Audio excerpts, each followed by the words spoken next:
guys. Hi, everybody. Should we speak into the mics for people on Zoom? Yes. Is that? Hello, everybody. Happy Friday. And thank you so much for being here. Is the mic loud enough for all corners? Okay. It's a very long room, one of the longest and least deep rooms we've ever hosted a FarmLink event in. Thank you so much for being here. You are at the second annual Field Fellowship Summit. Can I just get a show of hands? Anyone who was here at the first annual Field Fellowship Summit? Thanks for coming back. That's awesome. We're here to learn from and celebrate and thank the Field Fellows for being a part of what has been a really amazing year. Before we get started, I think it's important to share a little bit about why we have the Field Fellowship and why we think it's so important that something like this continue to exist. We started FarmLink in April of 2020 as the world was shutting down, as we were all being sent home from school. And I don't think there had ever been a point in, I'll at least say my life, where there was such an element of uncertainty and helplessness and just questions. And when we started looking at these articles that were being written about food piling up on farms and food banks facing the longest lines they'd ever seen, there was this very innocent decision to just say, let's just start calling and asking questions. Let's start seeing if maybe we can connect one farm with one food bank. And we called 200 farmers. Most of them said no, or I don't have time for your school project. And we finally get through to an onion farmer. He had just been written about in the New York Times, and he had a pile of 2 million pounds of onions that he was digging a ditch to bury them in. And he said, if you get a truck here, you can take whatever you can. So we pooled together enough money to pay a truck driver to go and pick up 40,000 pounds of onions that we brought back to a local food bank. And the next day, two of our co-founders, James and Aiden, picked up 11,000 eggs in the back of a U-Haul and brought those back to a local food bank. And from there, we just said, okay, any student who's looking to get involved, we have something that you can at least try and help us build. And within 2 months, we had 100 students calling farmers and building relationships with food banks and figuring out the logistics in between. And in that first year, over 400 students touched FarmLink, and we moved 20 million pounds of food. And I would still say, amidst all of that impact, the thing that helped FarmLink and allowed FarmLink to succeed and to stand out was the fact that we were a bunch of students trying to learn about a problem and do something about it. Being students afforded us the opportunity to ask questions. It got us a foot in the door that created this willingness for people to share and allow us to ask why. And these questions needed to be asked. There was so much about this industry that hadn't really been challenged in what felt like decades. And because we were students, we had the chance to do so. And I very much believe that FarmLink wouldn't be here if not for that student identity. And where we are today, we moved 110 million pounds of food last year. I think our model is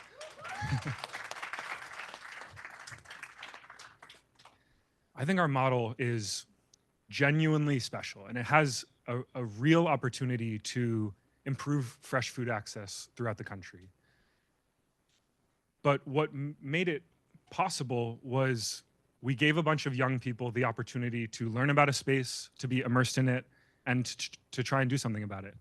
And as FarmLink grew, as our team grew, as students went back to in-person classes, I distinctly remember conversations with Stella where we said, if we don't figure out a way to preserve the role that students have in FarmLink, that spark is going to be lost. And if FarmLink has any chance of remaining relevant with its solutions in a year, in 5 years, for as long as we're here, we need to continue to give young people the opportunity to be involved and immersed in this space.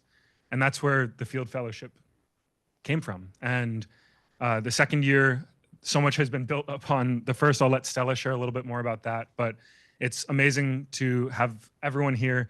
The Field Fellows have worked so hard on the presentations they're going to be giving, and you guys already did it. You know more about all of this than any of us, so enjoy sharing it, and we're all happy to be here. And I will pass it over to Stella.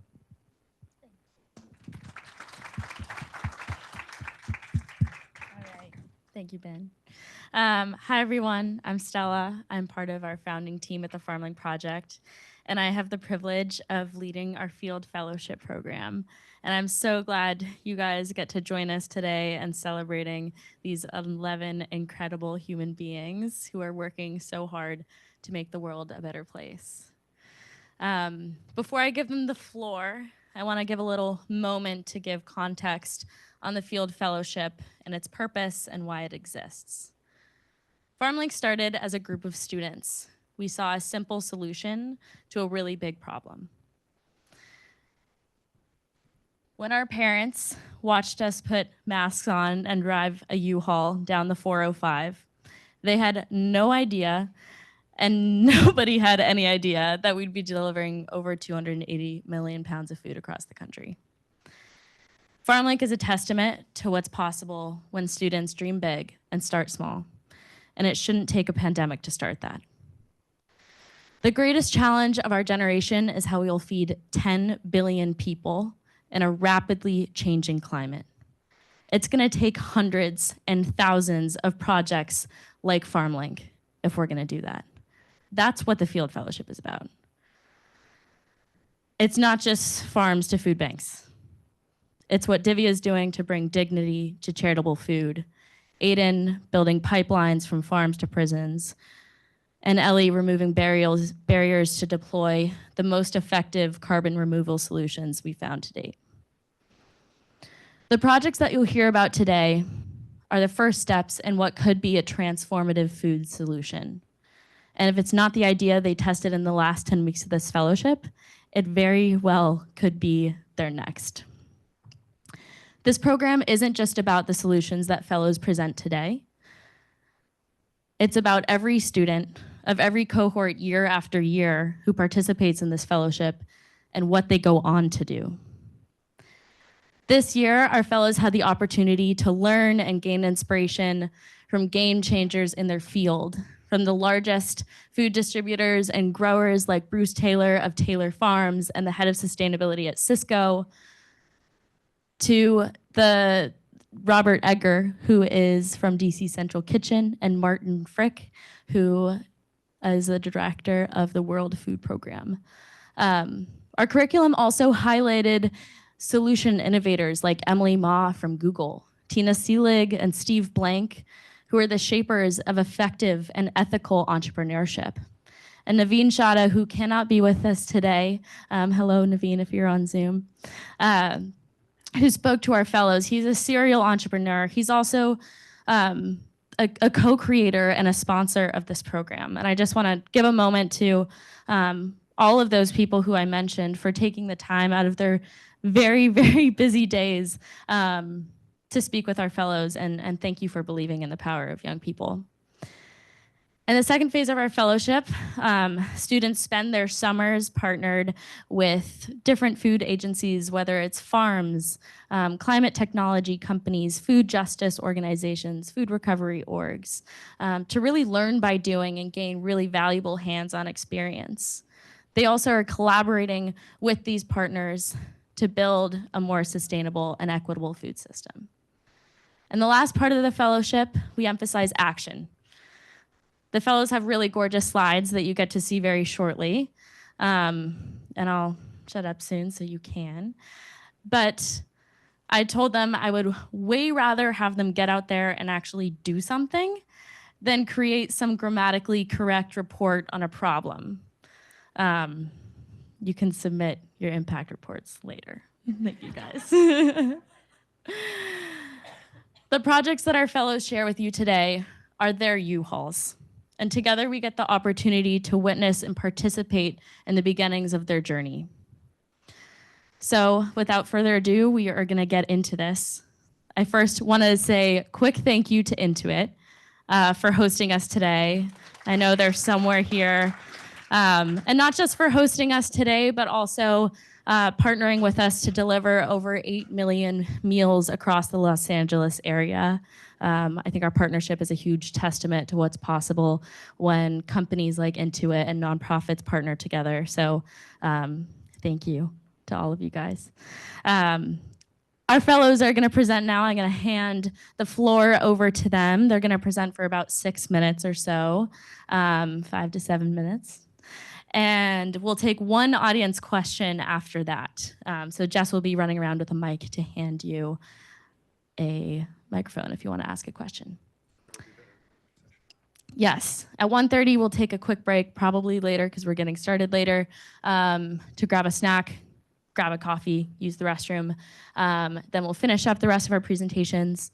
We're gonna have a quick fireside chat panel situation where I'll be facilitating conversation around reflections on these projects as well as the power of students in the food system. And then we'll have poster presentations, so you can enjoy even more Mendocino Farms food. And we have beautiful posters that these fellows have created. So if there's one a project that sparks your interest and you want to learn more about it, go chat with them after. Cool. All right. Round of applause, because it's all happening. 9 months in the making. That wasn't an applause for me. That was an applause I was asking for everybody. All right. Thank you. Thank you, Stella, for that awesome introduction. Can you guys hear me? Yeah. So for each individual struggling to access basic needs like food, housing, and healthcare, finding help eats away at really valuable time. On the other hand, organizations work to expend their limited staff and funding to try to find people who need their resources the most. Imagine a system where organizations can connect with the people in need at the places they already are, saving these really precious time and resources. This was the vision we had for Denver.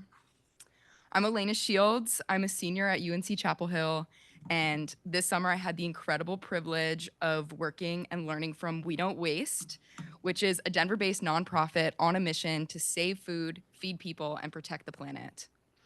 From working with We Don't Waste and their amazing partner agencies, I witnessed firsthand just how powerful a strong collaborative nonprofit community can be.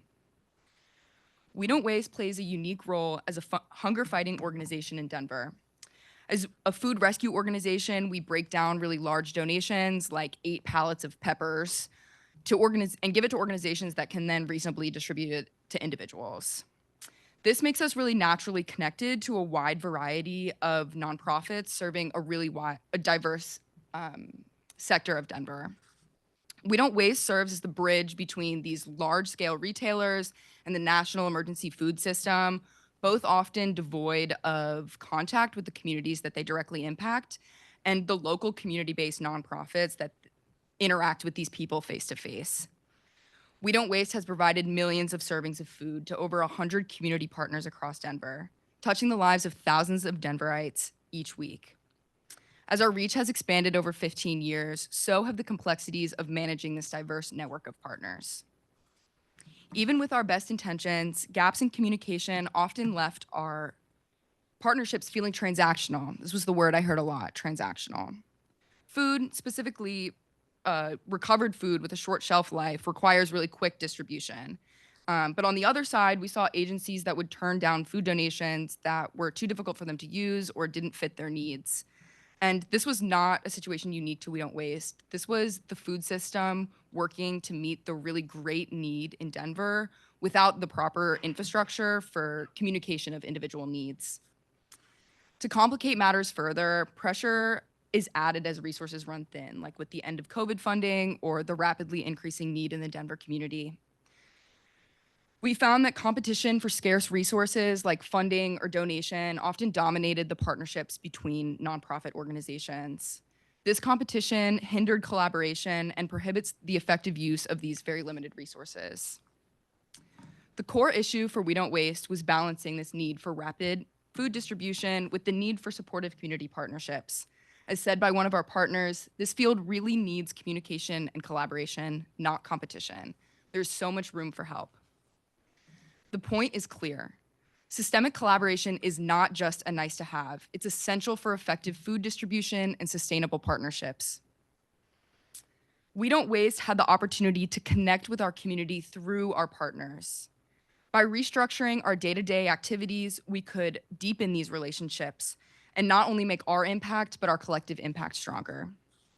To find a solution, I worked with the We Don't Waste leadership team to conduct surveys and focus groups with partner agencies, as well as shadow and interview staff. I gathered information on pain points and areas for growth, as well as what was very successful in our partnerships and that our partners and staff would like to see continue. So what did we do with this information? First, we developed a new food access team, bridging members from our operations team and our impact and engagement team to work together to accomplish joint goals. Through this team, we aim to provide our partners consistent communication, supporting their unique needs. Through this team, we've also opened opportunities to invite our partners into our operations.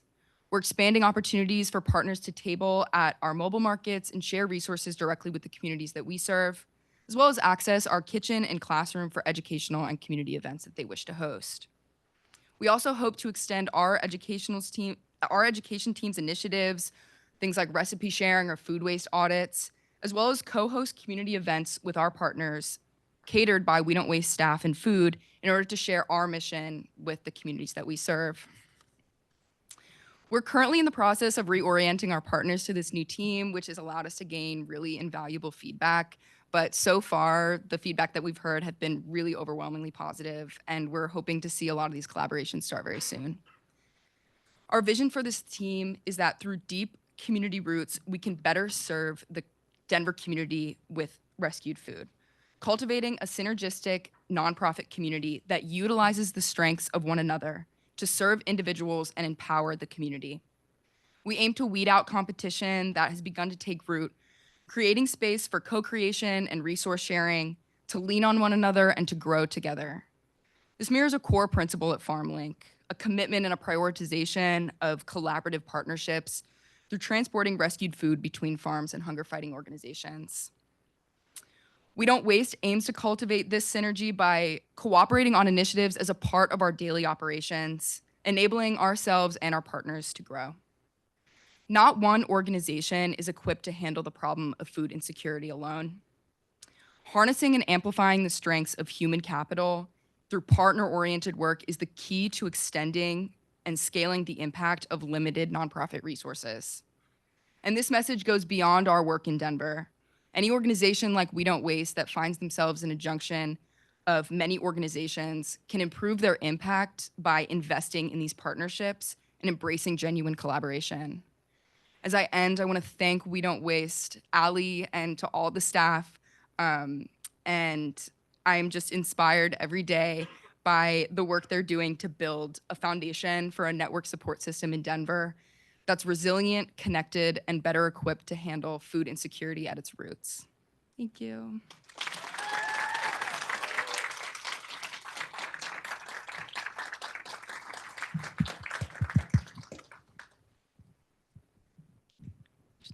And we do have time for one question. If anyone has a burning thought or curiosity, feel free to jump in and I'll bring you the mic. And otherwise, we can save it to poster sessions and we'll pivot to the next fellow. Perfect. I think we do have one question. I'm coming your way, Jackson. Good eye, Beth.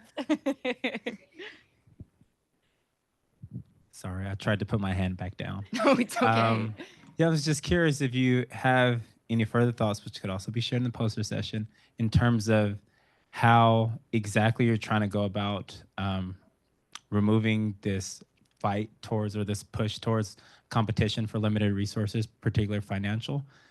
Is that just like when a grant application comes out there, first thing to do, like go out to your partners, let's collaborate on it versus everybody putting in their separate applications? Kind of what do you think that started to look like for you in practice? I think that for We Don't Waste, really just starting to connect these nonprofits together and like form a hub for resource sharing, not necessarily collaborating on grants, but saying like, I have this grant opportunity or I heard of this grant opportunity. It doesn't fit what we need to do. Is there anyone else who needs it? And I think that this collaboration, or I don't know, trying to remove the barriers to competition really does improve just the day-to-day operations that we do. Like a good example of this is for food banking, anyone who works in food rescue, donations are often limited, and there's a lot of, back and forth about who gets them. But with We Don't Waste, we found that we're actually better able to move like really big distributions by breaking them down and sharing with each other, and then having the food banks individually distribute from there. So just inviting like a more collaborative space and showing that the collaboration isn't necessarily a hindrance to the work that you want to do. And it's not necessarily that if we get a donation, it doesn't mean that you don't get one. It's more of showing that there is resources and there is room for sharing. Thank you.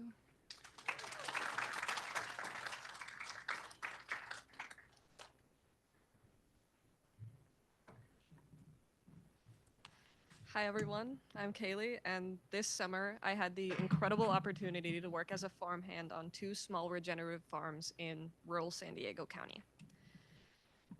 For half of each week, I worked with Michelle at Black Mountain Farm, a poultry and vegetable farm selling to farmers markets and through our local food hub.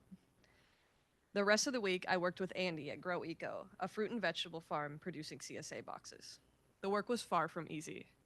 40-hour weeks in 90 to 100 degree weather, building beds, planting, harvesting, feeding, and anything else they needed my help with. In reality, I only experienced a fraction of the work Michelle and Andy handled daily. They worked hours before I arrived and long after I left, doing more physical labor, handling business matters, and much more. Despite their tireless efforts, their farms, like many others, struggle financially. Both Michelle and Andy require additional income sources to sustain their business and livelihoods. Yet, they both share a strong desire to serve their community, ensuring everyone has access to fresh local food.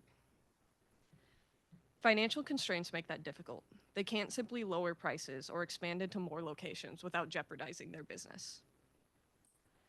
So, how can small farms like the ones Michelle and Andy run continue to serve their communities while still sustaining their business and financial wellness? In collaboration with my mentors and immersion partners, we identified a strong potential in leveraging existing government programs to increase their impact without sacrificing profits. For those who may not know, SNAP is a federal program offering food benefits to low-income individuals and families. SNAP EBT acceptance has been cited as a top barrier to shopping at farmers markets and purchasing local food, alongside location and awareness. While EBT at farmers markets has been a great program, it has its challenges. In San Diego County, less than a third of certified farmers markets accept EBT. On top of that, finding out which markets do can be frustrating. When searching online for San Diego farmers markets, the top results are often incorrect, incomplete, or outdated. The most accurate source, the county's website, usually appears 4th or lower in search results and is difficult to navigate.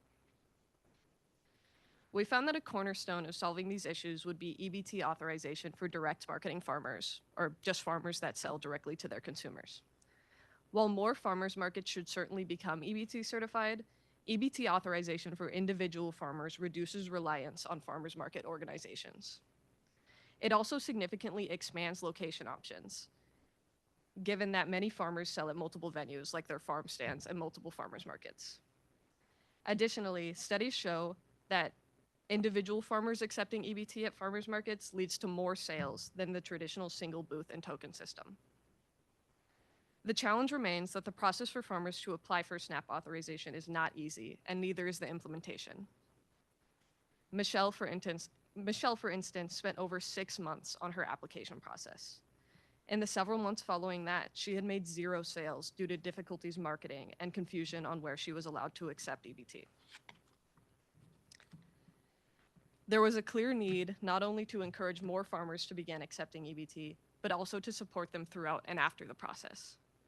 This would generate more opportunities for the San Diego community to access local food. Simultaneously, there was a need to make information on locally grown food more accessible to EBT users in the first place. That would actually create the movement towards those new opportunities. To implement these concepts, I worked with existing resources, particularly those offered by San Diego County. Since there's already passion within the county to support these initiatives, notably from my mentor, Kat, a food system specialist with the CalFresh Healthy Living Program, and a farmer herself, I didn't need to start from scratch. I could build on what they already had and use their resources to help it grow even more. With the support of CAT, I created drafts and proposals in 2 areas: website updates and printed materials targeted for both farmers and EBT users. For farmers, I created one-pagers that focus on kickstarting interest in EBT authorization, including motivations and some demystifying of the process. These could be distributed at farmer hubs such as co-ops and farmers markets. I also proposed similar additions to the county website, as there is great focus on farmers markets there, but little for individual farmers. For EBT users, I created printed materials that introduce options for purchasing local food. These could be distributed when sending out EBT cards, as well as at county offices, food banks, and any other location. Updates to the county website are an essential addition to these flyers. Some of these updates are direct solutions to the issues I mentioned earlier, like search engine optimization and clearer, less convoluted pages.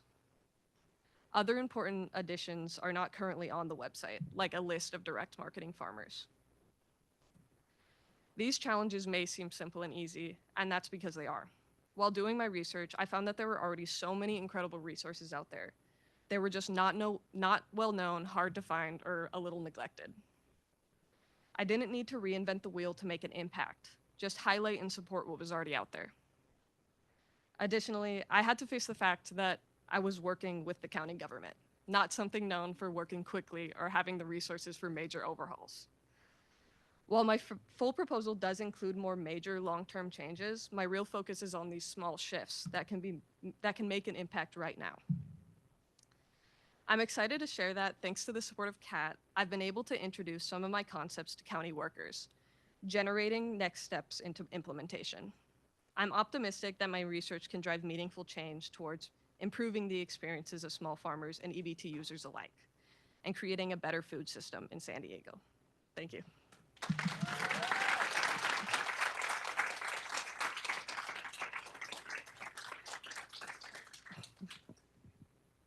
Do we have any questions? I'm coming your way, Haley. Give me 1 second. That was awesome. I'm curious, do you have a check-in point with them just to see what the payoff or numbers might be in 6 months or a year, or if they're going to follow up with you?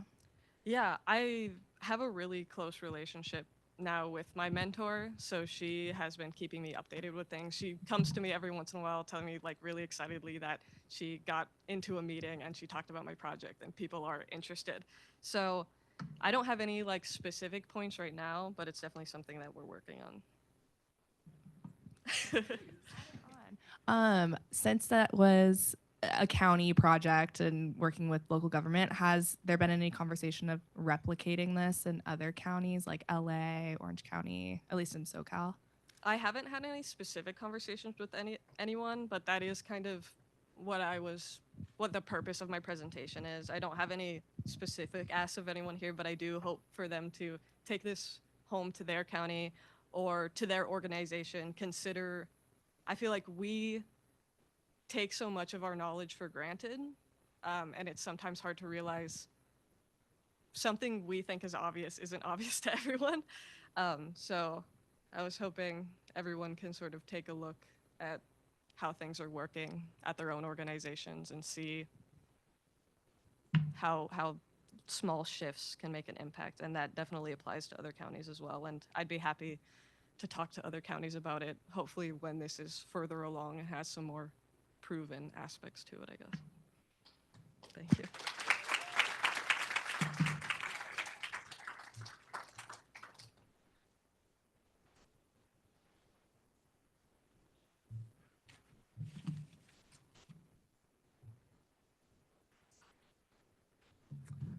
Everyone. Hello. I'll use this one. Everyone, my name's Nolan. It's great to see all of you.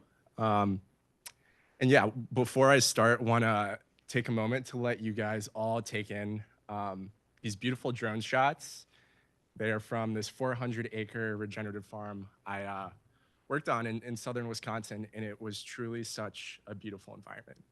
But yeah, let's get to it. Awesome. So I'm going to pose a question to the audience and would love some feedback and some engagement. So feel free to raise your hand. But I'd love to better understand everybody's favorite fast casual restaurant. So does anybody have, Katie? Chipotle. Awesome. Jess? Diggin. Okay, cool. Haley? Sweet Green is a popular one. Awesome. So I bring this up for two main reasons. One, I spend way too much money when it comes to fast casual dining, so it's something that's very top of mind. And two, the core tenet of my project was really thinking about the food and the procurement behind where a lot of this produce comes from. So hello everyone, my name's Nolan, and I spent my summer at Fling Creek Farm. It's a 400-acre regenerative organic farm in southern Wisconsin, just 30 minutes south of Madison. And I really got to get my hands dirty. So I got to get involved with everything that was farming. This was planting and harvesting a lot of produce and also setting up a ton of circular regenerative systems. So I got to set up a biochar system to help reduce and repurpose excess food or excess wood waste. I helped cut down a lot of trees and create mushroom logs, helped with rotational grazing patterns, and most of all, just helped and learned how to farm. Additionally, also worked with Forage Kitchen. They're a fast casual chain in the greater Madison area that has 8 locations. And the caveat here is that Forage provides all of their location to Fling Creek, really trying to revolutionize this farm to fast casual model. And that's really the core tenet of my presentation. I want you to think about why I bring this up. So imagine if your sweet green salad or Chipotle bowl featured ingredients from a farm just a few miles away. And to me, connecting local farms with fast casual restaurants through supplier networks and seasonal menus, we could really serve fresher, more sustainable food and also support the hardworking local smallholder farms. So now let's frame the problem and opportunity for smallholder farms and fast casual restaurants. Smallholder farms punch way above their weight. They are so abundant, but they're also extremely volatile. On the other hand, fast casual dining is destined to explode. It's supposed to grow to an almost $600 billion industry by 2032. And this is because consumers are increasingly demanding natural and clean label organic food. So what does this mean? Well, let me give you some more context on Fling Creek Farm and what I got to do this summer. So Fling Creek Farm presents a unique model rooted in one word, and that's circularity. Regenerative farming, for those who aren't too familiar, aims to restore and enhance ecosystems by focusing on practices like rebuilding soil health, increasing biodiversity, and capturing carbon to create a resilient and self-sustaining farm system. So what I want to do, I really want to walk you down this value chain from Fling Creek Farm to Forage. So on the left here, we have all of these beautiful sheep. And basically, we release them, they're grazing all of this pasture and fertilizing and creating a healthy soil. From there, that's eventually going to get mowed, planted, and seeded with beautiful harvested produce that we have on the right. And what's unique about this model is, as I mentioned, all of Fling Creek Farm's produce goes to Forage Kitchen. So all of this local organic produce is harvested and delivered. Forage then tailors their menus to these seasonal products. And eventually, a system that's still being stood up is food waste is returned from Forage to Fling Creek Farm. And this creates a really thoughtful circular system that supports local farms, satisfies customers, and reduces waste. And the other tenet of this problem, the other shoe is really figuring out what consumers care about. Do they care about local and organic food? Do they care about regional food systems? And that was the other half of my project, was verifying the system. So what I was fortunate enough to do was collect data via survey of 600 plus customers and interview 50 Forage customers in person. And it's really important to contextualize the demographic here. This was the greater Madison area. It was more upper to middle class individuals. It was also predominantly female. But when you think about fast casual restaurants that sell grain and salad bowls, I do think this is a pretty representative sample size. So what were some of the takeaways? One of the most profound things that I was able to discover was that consumers not only want, but expect local and organic produce. Specifically, 60% of the individuals I talked to assumed that all produce from this fast casual chain was local and organic. And more importantly, a lot of people had that assumption because they associated those local and organic characterizations as healthy, things associated with longevity and health and wellness and overall well-being. And that's really important because it explains that there's a spot and room for small local organic farms in our food system, especially relative to fast casual dining. Additionally, from more of a pragmatic standpoint, 50% of the people I talked to were dining at least once a week, and 74% also agreed that they prefer local produce. So where do we go from here? We have this circular model, produce farmed sustainably and intentionally to a fast casual chain, where consumers really care about where it came from. And to make this model widespread, it's rooted in this concept of how we need to strengthen local supplier networks by building partnerships between small farms and fast casual restaurants. And another thing I wanted to highlight on a deeper level is to think about the why. And to me, that was the people and community from this summer. Flint Creek Farm, I got to know Ari and Kyle, two farm managers who pour everything they have into their work. And farming, as I'm sure you all know, is not easy. It's 80-hour weeks, it's physical pain, and in their words, it's blood, sweat, and tears that go into every harvest. Ari was a former chef. He reminded me that food connects us, saying you taste the effort, you taste the emotion, and each ingredient has a story. And Kyle shared another really profound reality, the absolute heartbreak when work goes to waste. Sometimes misjudged demand means the restaurant doesn't order as much as expected, leaving food unclaimed.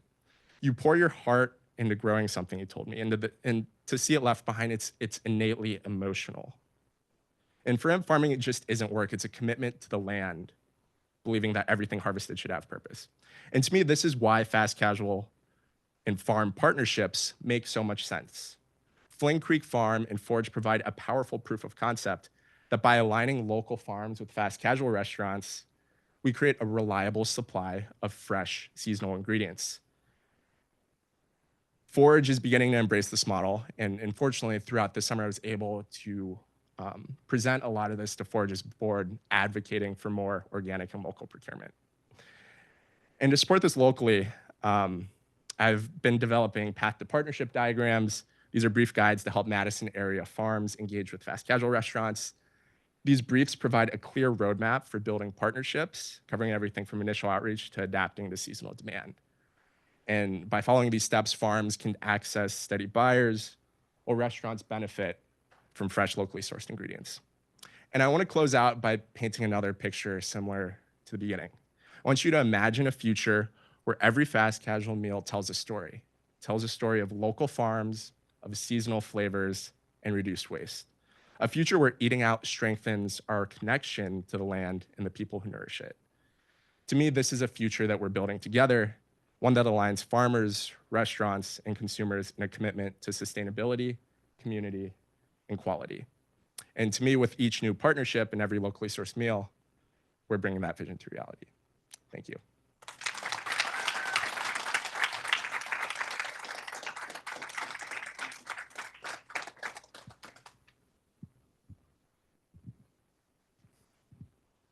Any initial questions?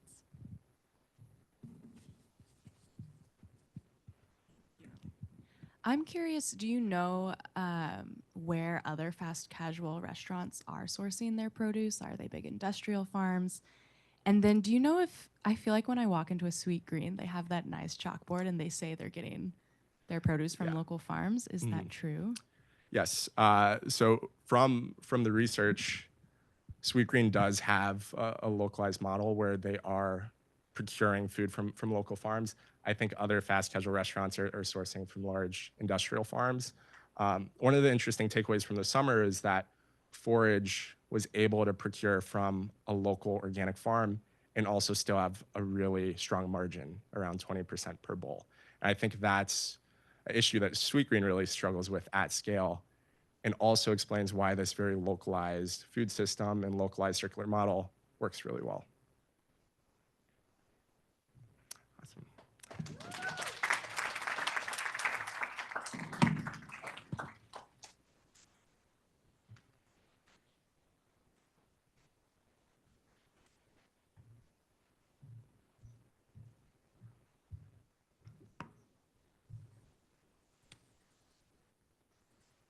Right.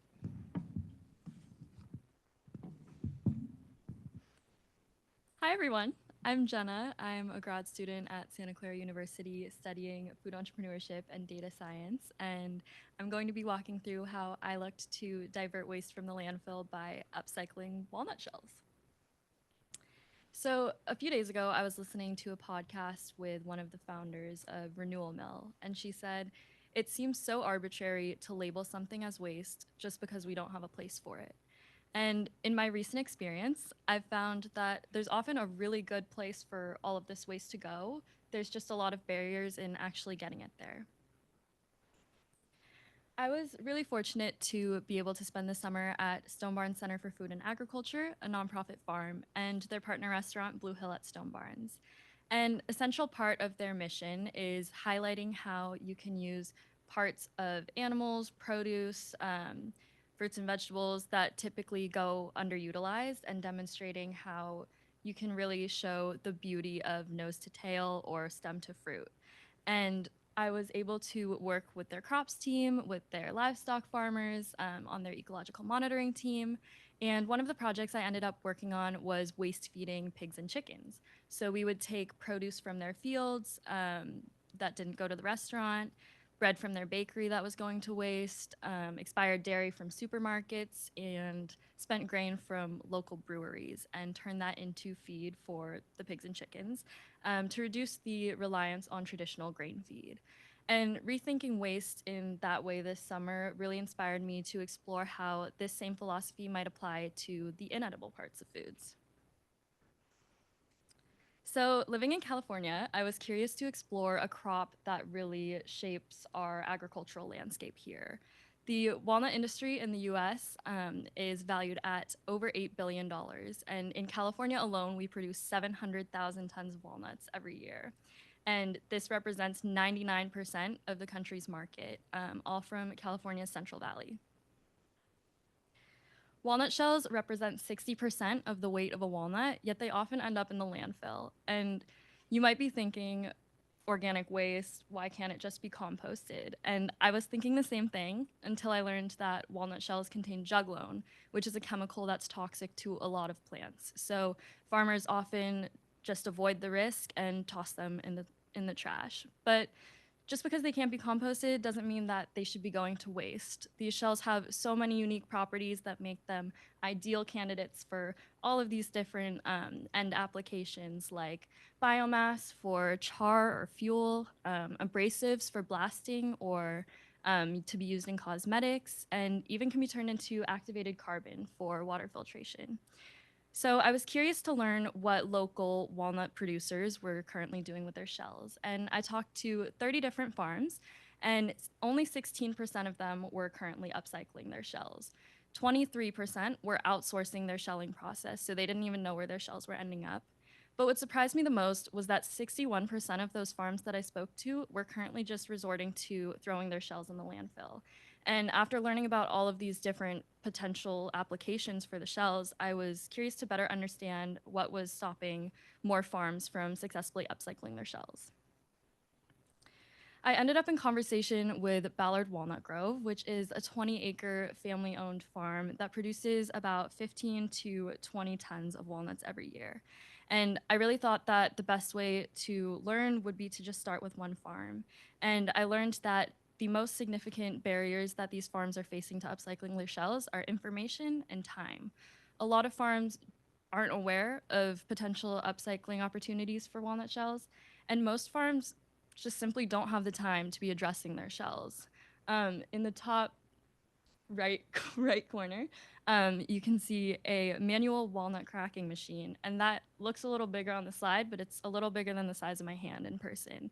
And that is what a 20-acre farm was using to crack all of their shells. And you can imagine how time and labor intensive that is. And then to have all these shells left over, they just simply don't have the time to be looking for potential uses. And I was really shocked to learn that this was the process for one of the farms that grows for Diamond Nut, which is one of the biggest suppliers in the industry. Mike and Ann, two of the owners of Ballard Walnut Grove, agreed for me to take their shells and try to find an end use for them. And in looking for end users, I realized that this process was going to be a lot more complicated than I had originally thought. And I realized that there was a barrier on the processor's side as well, which was volume. These processors typically are picking up huge quantities of shells, as you can see in the bottom picture, from shellers who are sourcing from multiple farms. So it's just not cost effective for these processors to be traveling to all of these individual farms and for the farm to be delivering their shells to a processor. So to paint a little picture, the typical value chain for a large producer, the walnut travels from farm to huller and sheller, who separates the shell from the nut, and then sells that shell to a separate processing facility who is grinding up the shell into a fine pulver that's suitable for all these end applications, because the whole shell itself is not really valuable in the same way. And then finally to distribution and to an end customer.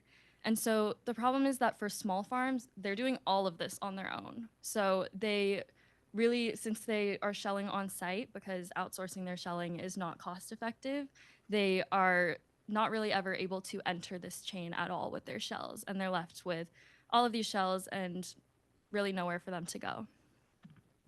And you might be thinking, well, I've talked a lot about how tiny these volumes are on these small farms and like how that makes it difficult. And so you might be thinking this waste is an insignificant amount. But small farms make up the majority of the California walnut farms, and they're less than 100 acres. And if you add together all of these individual supplies, that ends up being 40% of our walnut shells that are going to waste. So that's a significant amount of waste that is never able to enter the existing infrastructure to be upcycled.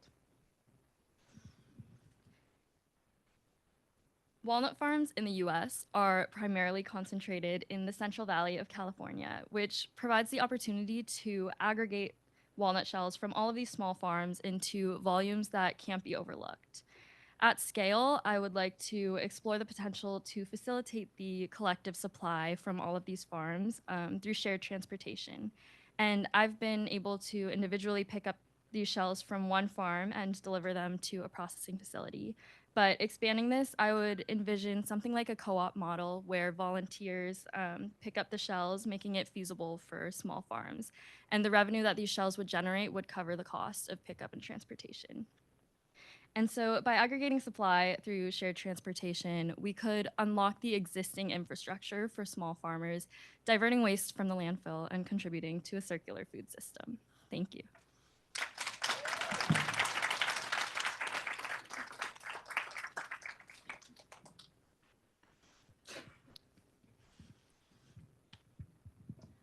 Enjoyed your presentation very much. Thank you. What is the name of that toxic chemical in the walnut shell? And if it's toxic, why do we have it in cosmetics? So the chemical is called juglone, and I don't want to give too much information that I'm unsure of, but it's toxic to plants, but not toxic to humans. So the shell actually has a lot of nutrients that are really good for people and for cosmetic applications, but that chemical itself is just toxic to put in the soil.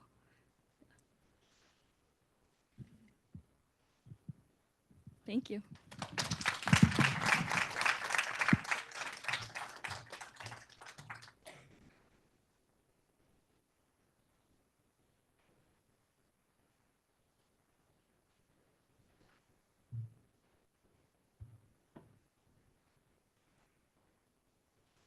So I know I'm standing in between us and our snack break. So thank you for sticking with me for another few minutes. My name is Maggie, and during my first week of immersion on a small regenerative farm in northern Spain, I watched 3 turkeys die, one after the other, from a pulmonary disease, as farm management and staff ignored the symptoms and didn't act to treat them. Seeing this and feeling complicit so early on into my immersion in a new country was jarring. I wondered if this was normal, why others didn't seemed to express concern and if it could have been prevented. This inspired me to dig deeper into animal welfare in agricultural settings. While I was so excited to ideate solutions promoting animal welfare, I also entered the space with a lot of fear and uncertainty. I am new to this world, and who am I to criticize seasoned farmers who are just trying to succeed and produce high quality food? Despite these voices in my head, I knew I had to start somewhere because animals in farm settings are at risk of welfare violations and abuse. In 2022, the USDA found over 60,000 cases of noncompliance in slaughterhouses alone. While this statistic only captures one context of animal agriculture and doesn't describe the nature of these violations, I think it speaks to the fact that animal welfare is considered kind of a sensitive and controversial topic and can be tricky to quantify. What we do know is nearly 99% of farmed animals in the US are factory farmed, kept in confined indoor spaces with limited ability to engage in natural behaviors, leaving them at high risk of disease, injuries, and stress. Further, some acute short-term harm inflicted on animals is legal. Things like branding, castration, dehorning, and debeaking are commonplace. And the human workers who are enlisted to perform these tasks can face psychological and physical stresses from performing intense manual and mental labor. Simply put, this environment is unsafe for many involved, and it means from a grassroots perspective, we must look to other avenues to seek justice for animals. And before getting into these other options, I want to explicitly draw the connection between animal welfare and the food movement. One of the most inspiring parts of working for an organization like FarmLink is seeing just how ambitious and imaginative this team is. For completely reimagining our food system, including preventing waste, promoting access, promoting regenerative ag, everything that you have heard and will hear today, I think justice for the animals that are the food deserves to fit into this reimagination too. Existing solutions to improve animal welfare from a grassroots perspective on farms includes advocacy groups that lead awareness campaigns and emphasize changes to consumer behavior to favor higher welfare standards in grocery stores. And the option that I participated in this past fall is through workshops that train growers to tend to their animals in a way that is more humane, produces higher quality food, improves the health of their animals, and tends to the needs of farm workers. So this October at the University of California Hopland Research and Extension Center in Mendocino County, I was able to support a sheep shearing workshop led by the Hollenbach shearing team.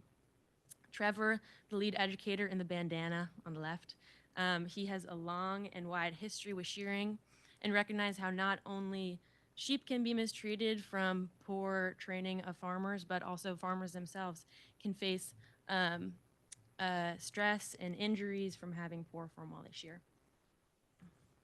So 8 shearers from around the state gathered at Hopland for a 3-day intensive programming on crutching and wigging. So this is when you remove the wool from a sheep's underbelly in their rear and across their forehead, like in this photo. And this is in preparation for lambing, which right now is just around the corner. So though the group was small, a variety of backgrounds was represented, from professional shearers to hobby shepherds. So the workshop. The 3 main parts of the workshop were stockmanship, mobility, and an emphasis on using traditional techniques. So stockmanship means understanding how the pressure you exert on an animal through your eye contact, your body position and movement, your proximity to the animal can create stress to move them in an intended direction. And knowing these principles means that you can limit and manipulate the small amounts of stress that you are asserting on the animal, because shearing is inherently stressful. It's like getting a shot at the doctor's office or presenting in front of a room of people. But it is the shearer's goal to limit this stress so that the animal is cooperating with you. I appreciated how Trevor emphasized mobility, beginning each day of the workshop with a little yoga session and some light cardio to get your blood flowing. So this helped participants stay limber and activate the proper muscles and positions they need in order to shear properly. So this framing also addresses the needs of farm workers, which often can be overlooked, and recognizes how our bodies are implicated in animal welfare. And the majority of the workshop was spent shearing sheep and practicing the proper techniques for the flow of how you shear an animal, and also like actually how you're moving your hand with the clipper to get the cleanest cuts. So Trevor's demonstrations mimic those that are found on large-scale shearing operations for efficiency and speed. Through these 3 pillars, I found that the workshop captured shearing in its entirety, from large-scale dynamics between human and flock to the nitty-gritty of how you should move your body to stay mobile and keep your techniques precise. So before I express my gratitude for my partners, I want to share some of my takeaways. Naively, I thought animal welfare abuses only existed in industrial agriculture and was shocked and upset to see these things occurring on a small-scale regenerative farm. But nonetheless, the truth is that industrial agriculture and factory farming is not going away, but what's promising is that there are small practices that we can implement that will drastically improve the health and wellness of animals and those who are tending to them.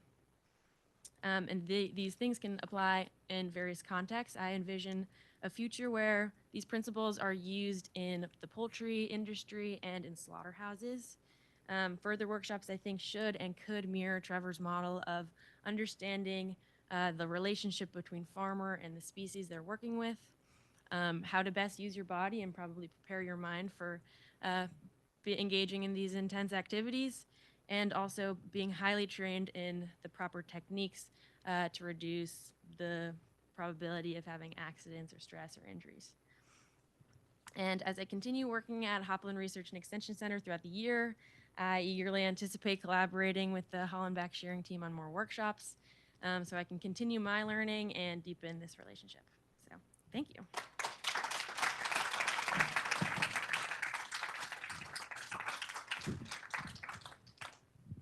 Nice, we got a couple.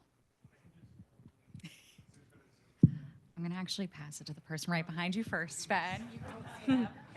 Hi, I'm just wondering how on earth do you get an animal like that in all those positions for shearing? And does it take 2 people? Do I have? I feel for the you? shearer.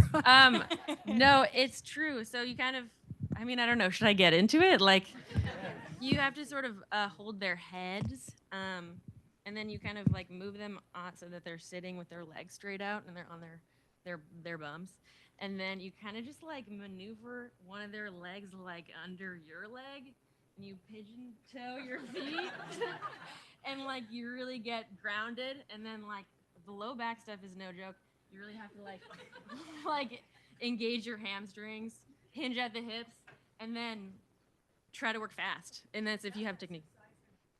I tried it and I was pouring sweat. It was kind of embarrassing, but it's really fun. So yeah.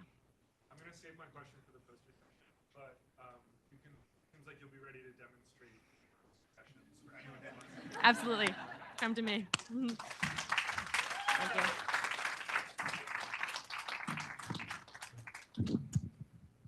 All right, if anybody wants to volunteer as the sheep for that demonstration, you just let Maggie know. We are going to take a quick break to grab some snacks, use the restroom. It's 1:38. Let's try to be back in our seats at, math, 1:50. So at 1:48, which is in 10 minutes, scuttle on back here. You can bring your food. Yeah. Woohoo!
right, we are bringing it back, folks. Jess?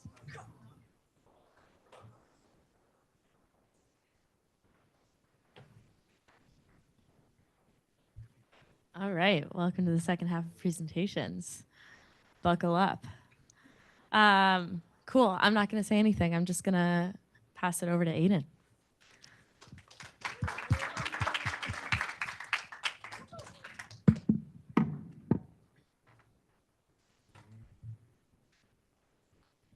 This good? Okay.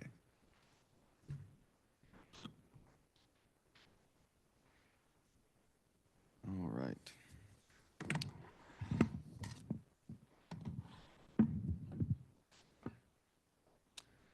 Hello. Thank you all. I'm just gonna have to get down for this. Thank you all for taking the time to be here today and listen to my fellows and I present about the solutions and problems we care most about. I'd like to begin my presentation with a quote from a man I met at Santiam Correctional Institution. For the purposes of this presentation, we'll call him Sam. Sam is in his 20s and grew up in a small town in Oregon. He loves eating spicy peppers and even more loves daring others to eat spicy peppers with him. When I met Sam, he was soon to be released from prison, and he shared this with me. When I'm free, I will go for a swim. It's been 7 years since I last swam, and I can barely remember what it feels like to be weightless, completely submerged. I think about it a lot, how it felt to be surrounded by the water. In hard times, that's where my mind goes. Now, I'm not saying that we should turn all prisons into water parks, but the sad fact is, Sam also hasn't known what it's like to have a nutritious meal in 7 years, and that, I do believe, needs to be changed. My name is Aiden O'Connor, and last summer, I went to prison. Not because I was indicted, but because I wanted to learn about the realities of food insecurity inside of prisons. And trust me, it's a lot worse than you think. According to a survey given by the Impact Justice team, US inmates are 6 times more likely to suffer malnourishment or contract a foodborne illness than the general population. Most adults in custody rarely or never have access to fresh fruits and vegetables. However, there is some hope. When nutrition is improved, rates of violent incidents can fall up to 30%.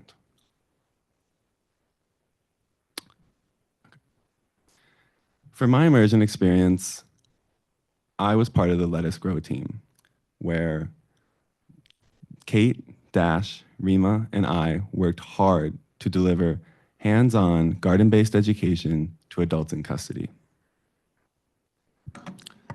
We work in 11 different institutions. It's impossible to fathom the massive impact of this small little team.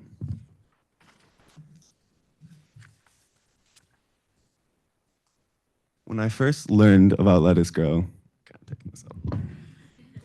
when I first learned about Let Us Grow, I was certain the program was in place to increase access to fresh food. But I soon realized these gardens are much more than food. They are a safe place in a very unsafe environment. They are escapes from prison politics where you can plant a flower in the spring and watch it grow in the summer. All this is to say, while the gardens are extremely valuable, and they cannot completely address the prison's food insecurity issue, an issue I became very motivated to learn about. So as I worked in the prisons, I asked our students directly about their experience. And here are some of the responses I received. We hardly see anything fresh. I skip a meal every day because I don't trust what's in it. I experience hunger every day. I wouldn't feed my animals the food that we get served here.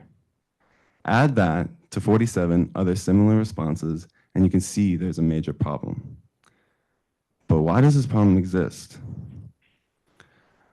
I first thought that the DOC used food as another form of punishment, but that wouldn't paint the full picture. It actually comes down to cost. On average, states spend under $3 per person a day and as little as $1 in one state. Food service staff usually aren't experienced with cooking fresh produce as well.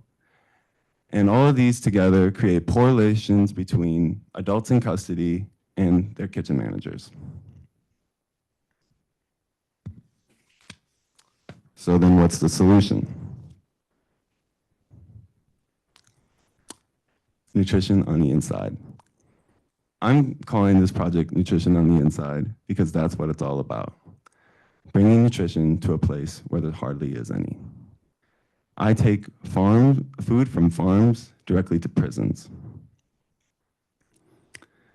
Now, this is a three-pronged approach that solves all of the previous problems I stated before. First, bringing food directly from farms to prisons incentivizes, or donating food directly from farms to prisons incentivizes food service staff because free is cheaper than donated.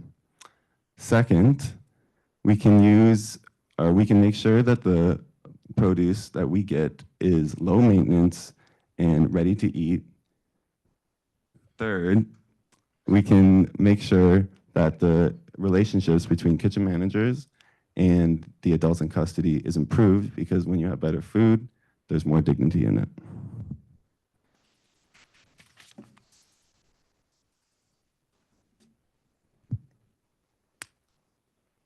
For the past 3 months, I've been working with the Columbia River Correctional Institution to get them as much fresh produce as possible. While it's been an uphill battle, I believe hard things can be done when you have the necessary support. And so far, the help I've received from my Portland community has been truly incredible. Due to the donations from the Portland Fruit Tree Project, collaboration with Frank Hernandez, head of food service at CRCI, and support of 7 different small farms, I've made 2 successful deliveries to prison. And there's a lot more where that comes from. While these donations are small as of now, it makes a huge difference to 600 incarcerated individuals who may not have tasted blackberries in years. Thanks to this amazing fellowship, I've been fortunate enough to make this project a reality. As it sadly comes to an end, all I honestly want is to keep feeding incarcerated individuals. For that reason, I'm looking to raise $100,000 so that I can dedicate the next year of my life to this. With the necessary capital, we could expand to 11 more institutions in Oregon, bringing life-changing impact to 22,000 adults in custody.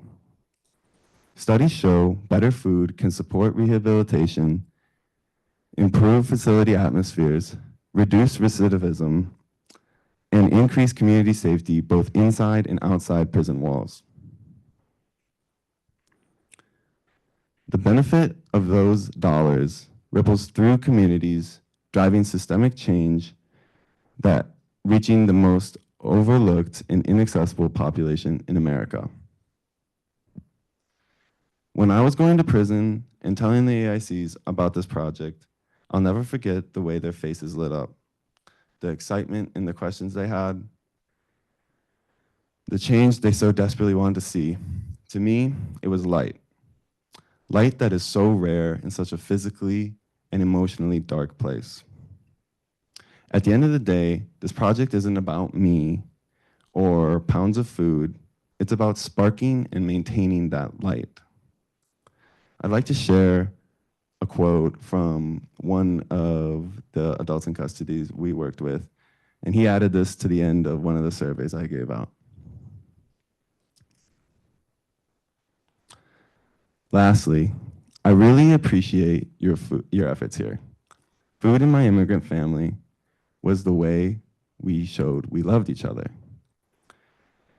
We never had much, but all our gardens were picked, pickled, harvested, and served as a part of every meal. Gardens, oceans, rivers kept us all alive and together. I desperately want that same experience of shared labor, shared love, and shared health for us all here. Thank you.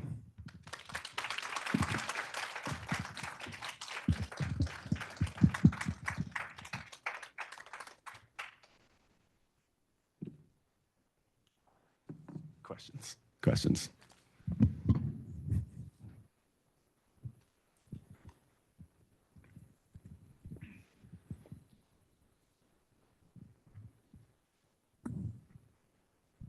Thanks, this is great. So as I listened to your presentation, I kind of said to myself, well, you're providing food to an organization that has to pay for food. So you're offsetting costs for them.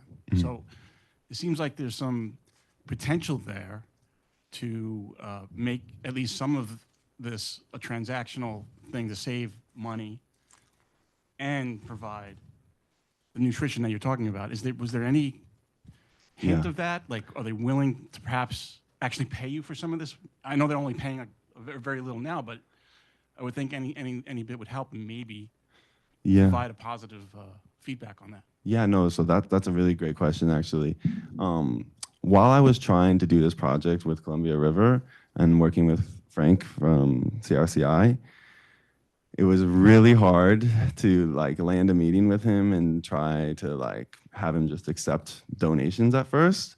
And that part of it is probably the biggest incentive for him, because a lot of food service managers are just looking at cost. And so being able to donate the food directly to the prison and eliminate cost entirely was like the one thing that was allowing him to make time for me to drop it off, him come pick it up and things like that. So maybe with time and like trust, because that's a big thing, like in prison, there's no trust at all. Maybe with time and trust, then he would consider spending money on it. But as of now, it was like me building that relationship was really important. If you want to raise money, Yeah, I know. Yeah, if you come talk to me at my poster presentation, I have my email and stuff. Yeah, so please do.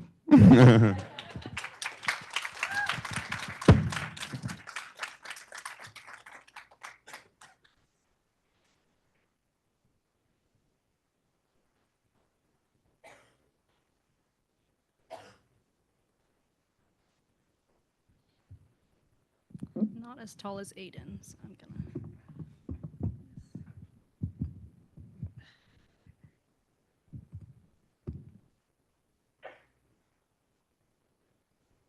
Hi everyone, my name is Divya Sai Kumar, and today I will be sharing my recipe for dignity in the charitable food system.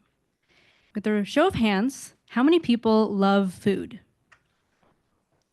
Keep those hands up if you enjoy sharing food with loved ones. Oh, still up. Now keep those hands up one more time if you like doing the dishes after you cook all that food. Oof, not me. But this is all just to show that there is incredible power in choosing how we eat. For me, it's grilled cheese with ketchup, pineapple on pizza, and brownies warmed up for precisely 37 seconds. These personal choices shape my enjoyment and relationship with food. Ownership of what, where, with whom, and how we eat makes such a big difference. Beyond this, there's also proof of the societal impact in food connecting us to our cultures, learning about others, and improving our mental health and productivity in schools. But now let's think about the typical large food bank experience. You're waiting in line for hours, waiting for resources essential to get you and your family through the week, just to be handed a box of food you had no input on. The foods most conducive to your culture, cooking skills, preferences, resources, and allergens may or may not be inside the box. The average food bank does not offer client choices, and if they do, they're most likely non-perishable food items, like rice or pasta. During that process of waiting in line, standing for a box, did you feel seen or served and dismissed? Now, I understand why food banks operate the way they do. They want to serve the most amount of people possible in order to combat the growing issue of food insecurity. But large-scale services do some damage here. Without being seen or heard, you lose your visibility, which then takes away from your dignity. There has to be a balance. Receiving food in the charitable food system does not have to be this way.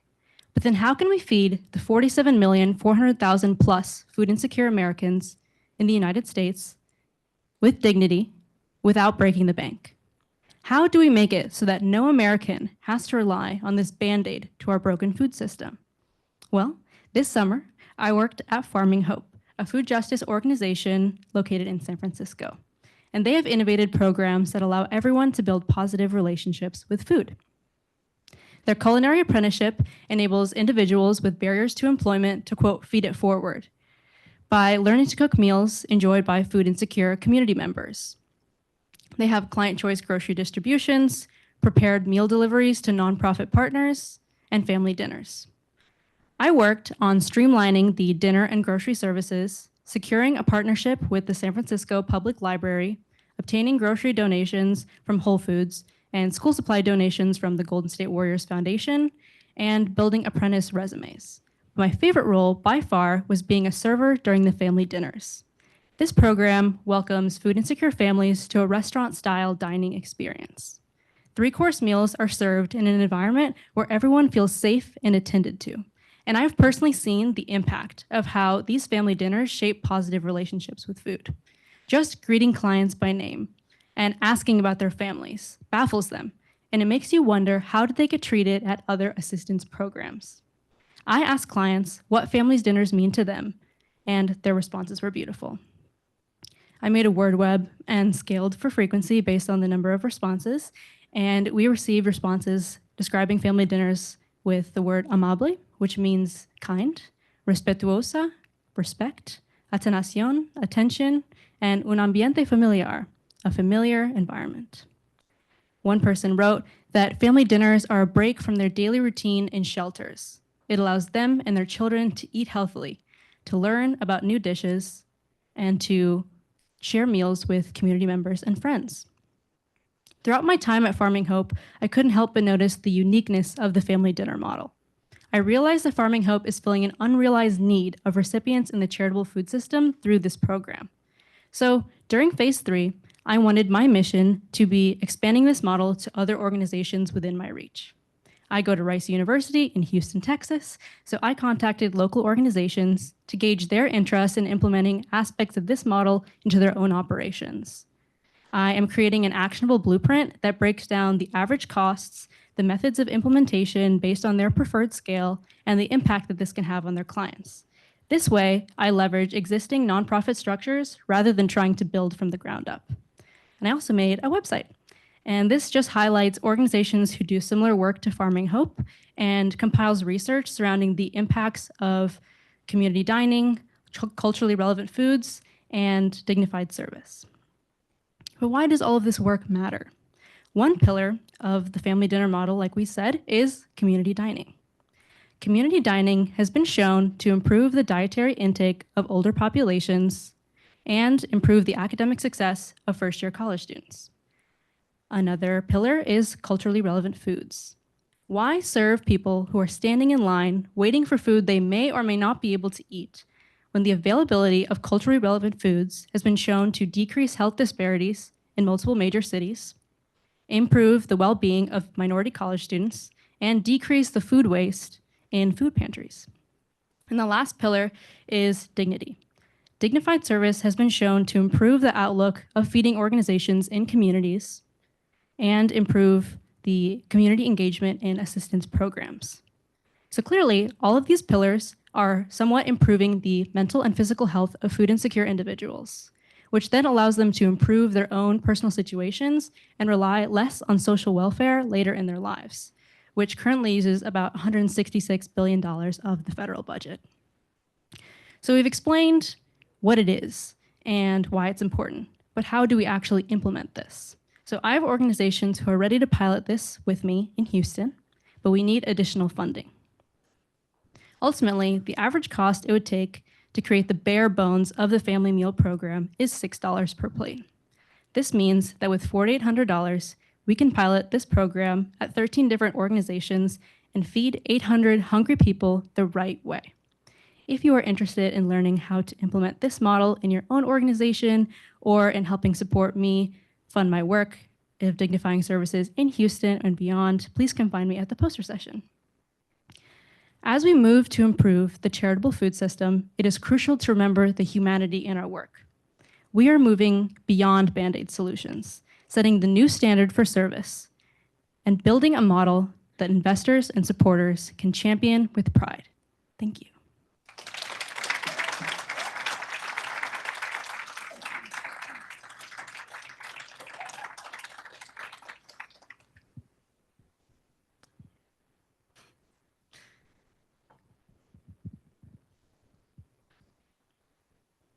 I'm coming, Toby. Sorry.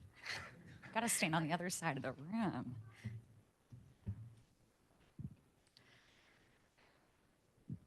Thank you. That's really inspiring. I'm wondering if you have a sense of what are the barriers to other food serving organizations moving in this direction? Is it, I'm just wondering what you see as has prevented other organizations from doing this.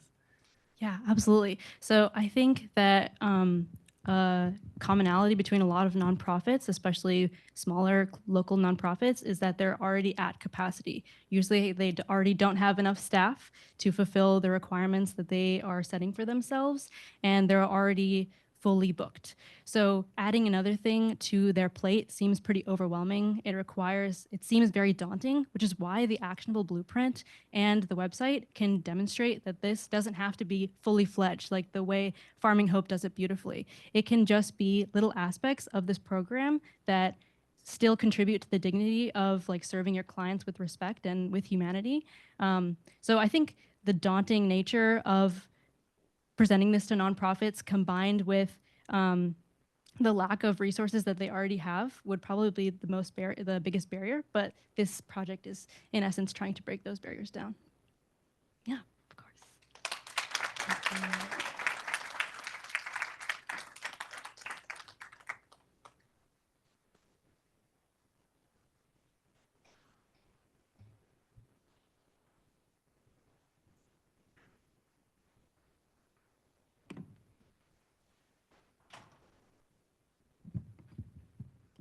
All right. Hi, everyone. My name is Allison Lawrence, and today I'm going to tell a story about storytelling.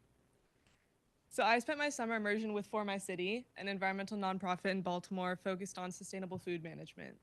Through their food rescue program, For My City mitigates the harmful environmental effects of food waste while feeding their community. Through their biodegradable product line and their compost program, they really close the loop on food waste. And that's not even really scratching the surface of all that For My City is and does.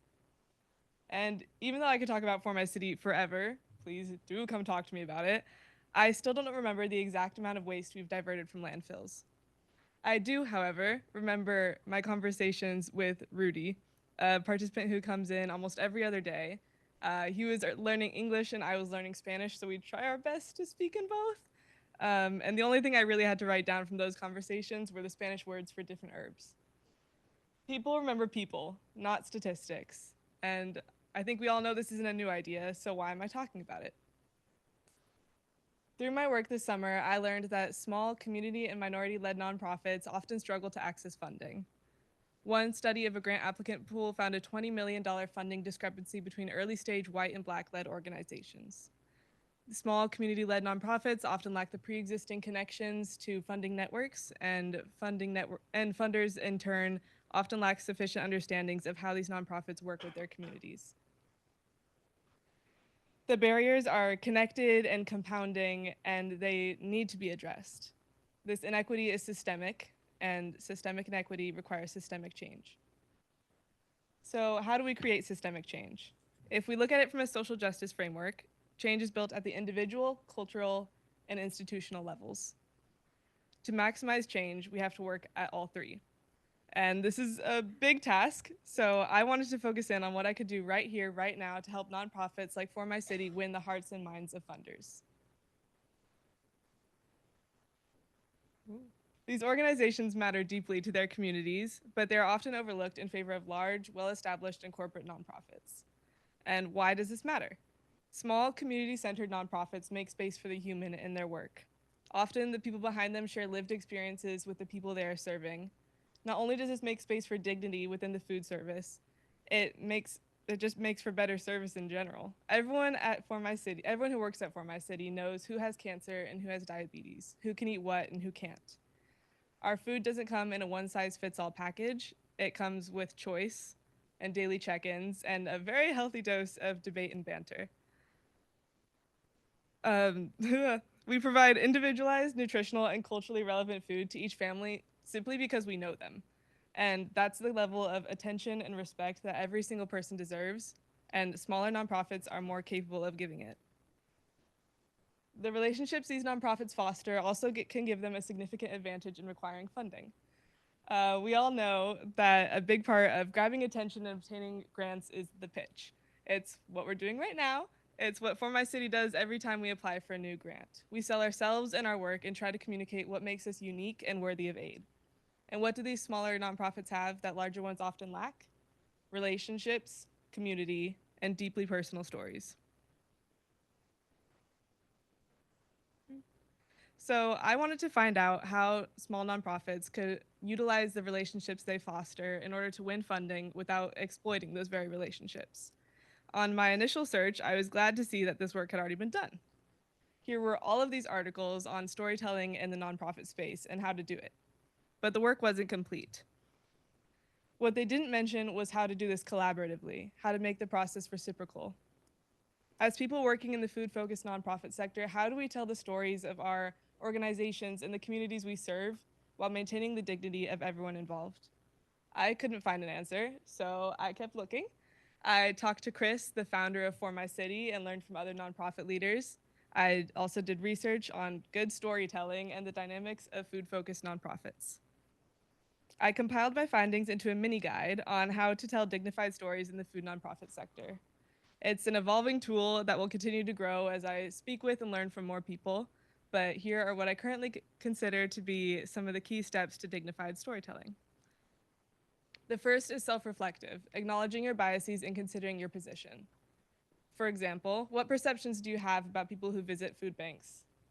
And given those perceptions, given your intent and your position and your privilege, are you the best person for the job? And if you're not, who might be, and how can you best support them? Secondly is transparency. Maintain ongoing and informed consent throughout the process. Move only at the speed of trust and communicate your reason for sharing this person's story every single time. Third, identify and individualize the parameters of your project to respect each individual's agency. What information do they want shared or protected? Where do they want to be and who do they want to speak to? Be prepared to adapt to their abilities and their language. This step, I think, leaves the most room for creativity. Maybe someone is willing to be on camera but doesn't want to show their face. So how can you frame their actions, maybe their hands grabbing food, in a way that captures their humanity? Maybe you only have a quote, so can you go absolutely crazy with graphic design? I think so. It's not a person's appearance that we connect to. It's them. It's their essence, it's their thoughts and their emotions. And lastly, co-create and let people tell their own stories. This step is closely connected to the previous. It requires significant creativity and collaboration. Remember that there is no way anyone's story should go, regardless of your goal in telling it. In this space, we are not the story makers, we are simply storytellers. So this is my guide to dignified storytelling in the food-focused nonprofit sector. There are two major next steps for me in deploying this framework, and the first, I'd like to stay very closely involved with For My City. As you can tell, I may have developed an emotional connection to it, and work with implementing these steps and telling dignified stories. A lot of our participants are super eager to share their stories, so I'm developing a survey for people to fill out, share their stories, write them out, opt into a recording, and just share how they want their stories to be told. And the second step is to, well, create that media, but then also to expand to further nonprofits, probably in Baltimore, to see how unique each organization and each community is and how they want their stories to be shared. In doing this work, we can amplify the voices of people whose stories deserve to be told. And we can also empower small nonprofits with the tools they need to obtain funding. Nonprofits exist to serve people, and the reciprocity fostered by these community-based organizations can continue if we communicate our shared stories well. Thank you all so much for your time, and thank you for listening, and I look forward to chatting in the poster session.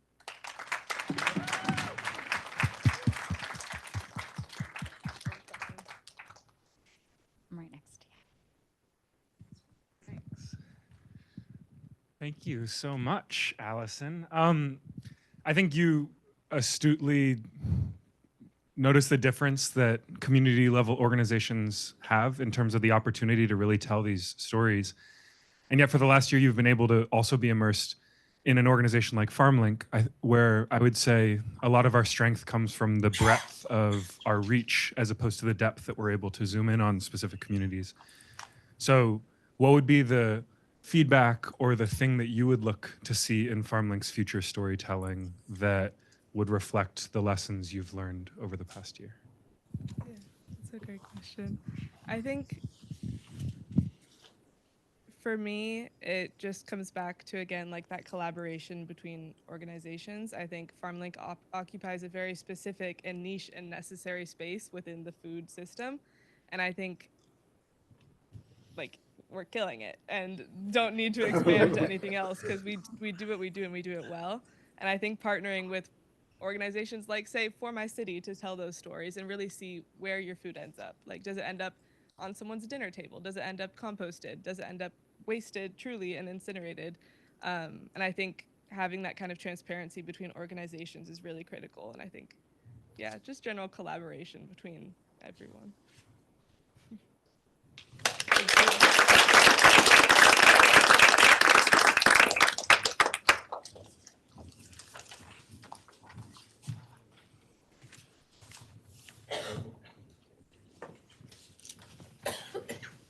Hello, everyone. Let me see if I can get this. Maybe not. I can just hold it. Okay. Hi, everyone. Thank you so much for being here today. We really appreciate it. We've all been working hard. What if I told you that agriculture is capable of being one of the most significant climate change solutions? Continued conventional agriculture and climate change threaten the future food security for our growing population. Increased temperatures in combination with degraded soil and reliance on fossil fuels paints a pretty bleak future. Solutions to these issues have existed for years, but they haven't been implemented so far because growers lack the financial ability and technical assistance to do so. This has led to skepticism and a lack of trust from growers that these solutions actually work. My name is Katie Kelly, and I'm a fourth-year student at Cal Poly SLO, currently studying crop science, sociology, and sustainable agriculture. I'm a big nerd about this stuff and very passionate about climate resiliency in agriculture and how that connects to our future food security. This summer, I was given the amazing opportunity to work with two organizations, City Farm SLO and the Sustainable Agriculture Research and Education Program. At City Farm, I was able to see the impacts of these solutions, both above and below ground. And at SAREP, I was able to learn more about the assistance that's available to these growers and what issues may be structurally present to not allow growers to be fully supported.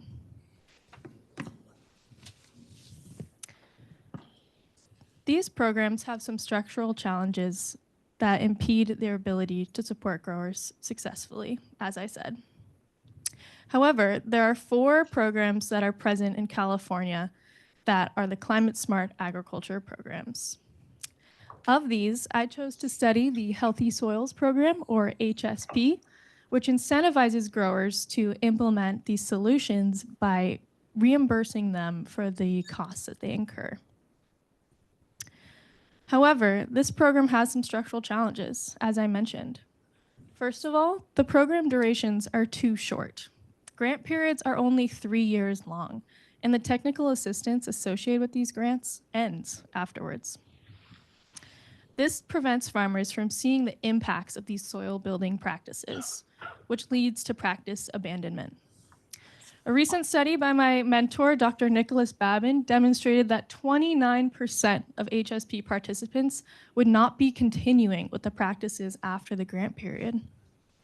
This survey also demonstrated that practice retention rates would greatly improve with extended grant period durations. Secondly, growers are not properly compensated. If we want to see lasting change, we're going to have to go beyond reimbursement. Farmers assume a lot of risk in going against generations of techniques that used to work adds to that risk. I recently attended a California Climate and Agriculture conference where I was able to hear a grower testimony about his issues with this program. Stephen Cardoza is pictured smiling, is a raisin grape grower in the Central Valley, and he has prioritized his participation in this program. Not only has he participated in his own grants, implementing numerous solutions on his property, he also took part of his land and devoted it to a demonstration site so other growers can do the same. During his grant period, he participated in his own grants. During his own grants period, Cardoza completed all of his practices in April, but was not paid until September. So these payments are not being made in a timely manner. To address this feedback, I have designed a new approach to California climate smart agriculture, with the goal of increasing practice retention rates and strengthening relationships between growers and technical assistance providers. Similar practices around soil health and pest control would be encouraged, and progress would be measured using existing platforms like the Comet Planner and the HSP Replan tool, which could have minor modifications made to them to update with these accommodations. In order to assess progress, annual audits would be conducted by extension agents. This would work in a three-step way. First, the agents would walk through the fields with growers and discuss what they're doing currently and assess the operation for its potential. Second, the agent would have a sit-down interview with the grower offered in a variety of languages to discuss what's working, what's challenging, what areas are able to be improved, and the economic viability of implementing these practices after the grant period. Third of all, the extension agents would input all of this data into the Comet Planner and Replan tool and produce a report for the grower. This would have annual tax credit earnings per practice, eligible grants to pursue, and ways to increase earnings through additional practice implementation. Similar to how donating food can be tax deductible, I think that growers should be compensated for the impacts of these practices. That is why I chose tax credits as a part of compensation, which directly reduces the amount owed for growers. And additionally, I also chose to extend the grant periods from 3 to 5 years and include advance payments. Where will this be funded from? Luckily, on Tuesday, California voters have put Prop 4 into effect. So the climate bond allocating $385 million towards climate resilient agriculture has been passed. And $65 million of that is going to the Healthy Soils program alone. So this is a really exciting time. Good job, everyone. There will also be continued funding from the Greenhouse Reduction Act through the IRA.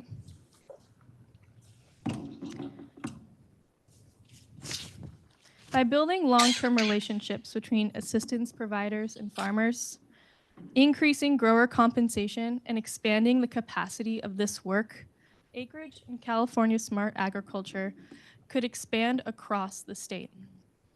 And what I love about agriculture is how intersectional it is.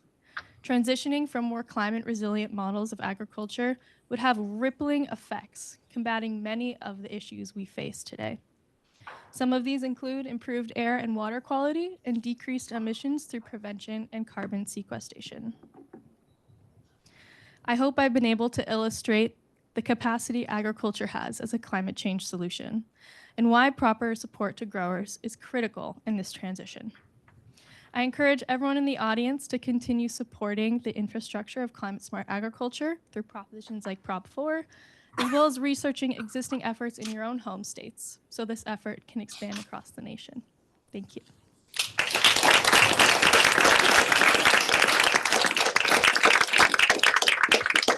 Any questions?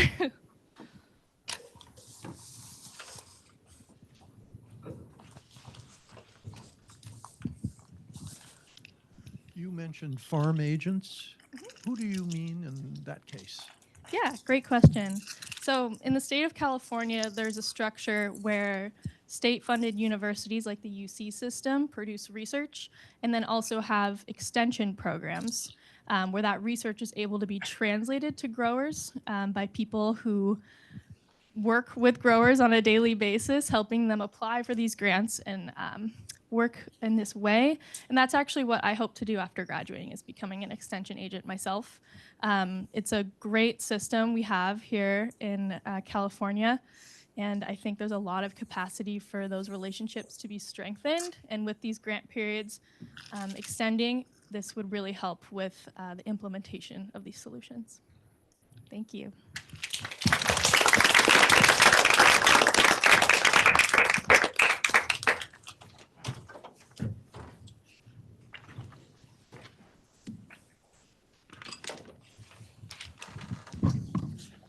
Okay, so before I get started, I'd like to acknowledge that we're almost at the end of these presentations. So let's give another round of applause to the fellows who've already presented.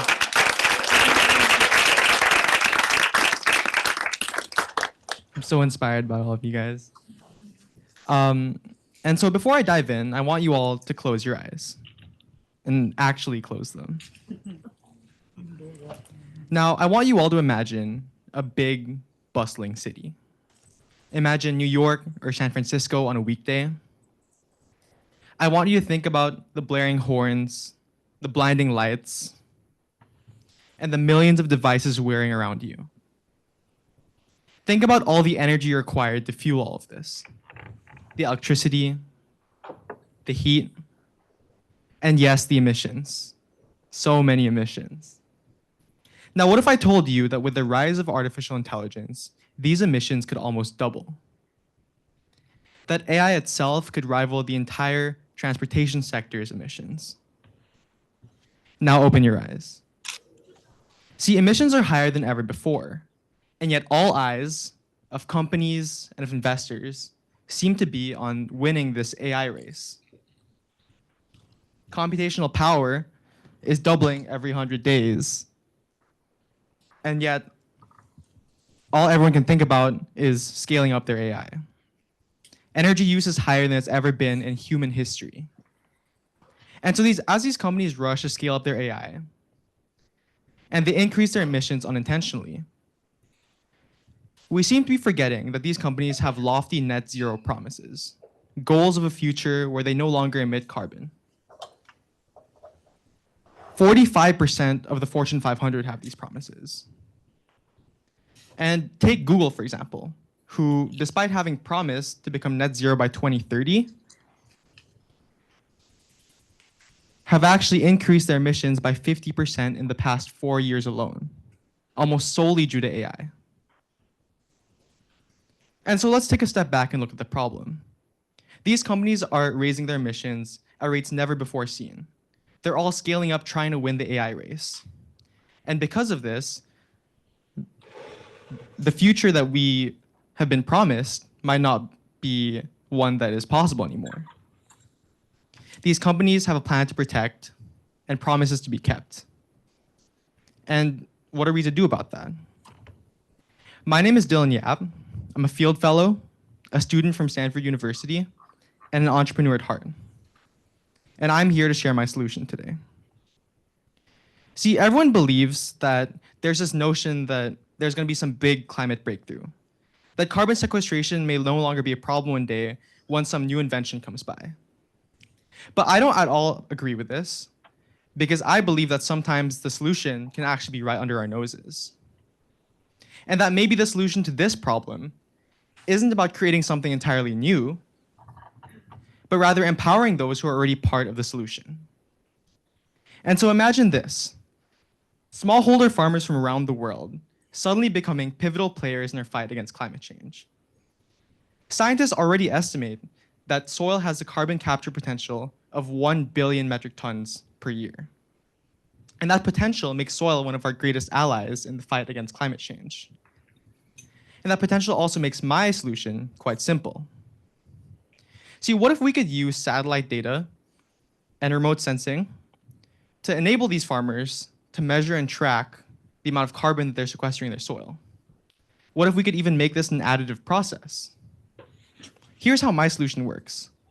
By utilizing already available sensors and cheap satellite data, we can enable farmers to measure and track and verify the amount of carbon that they capture in their soil. Now, we can turn this verified data into carbon credits, almost instantly giving farmers access to a new stream of revenue with minimal extra work. And this can happen for farmers around the world. We can take this a step even further by providing actionable insights through proprietary language models, enabling farmers to capture even more carbon. This doesn't only increase the amount of credits that they can create, but scientists have actually shown that sequestering carbon in soil have actually increased soil moisture retention, nutrient density, and thus crop yields. And we can take this a step even further. By providing a marketplace where farmers are able to highlight their individual contributions and efforts, we can establish a personal relationship between companies and farmers. And these companies can create a personal brand where they can actually show the economies and local economies that they're contributing to. So what if I told you that this could all happen in one app? In reality, it's a win-win-win. Companies are able to purchase offsets and develop a personal brand where they support local economies. Farmers almost instantly gain access to a new revenue stream with technology that is easy to use.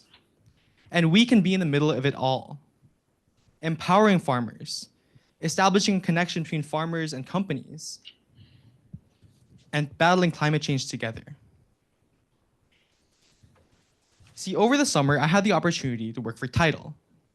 Tidal is a data aquaculture company out of Google's Moonshot factory, and they just recently graduated.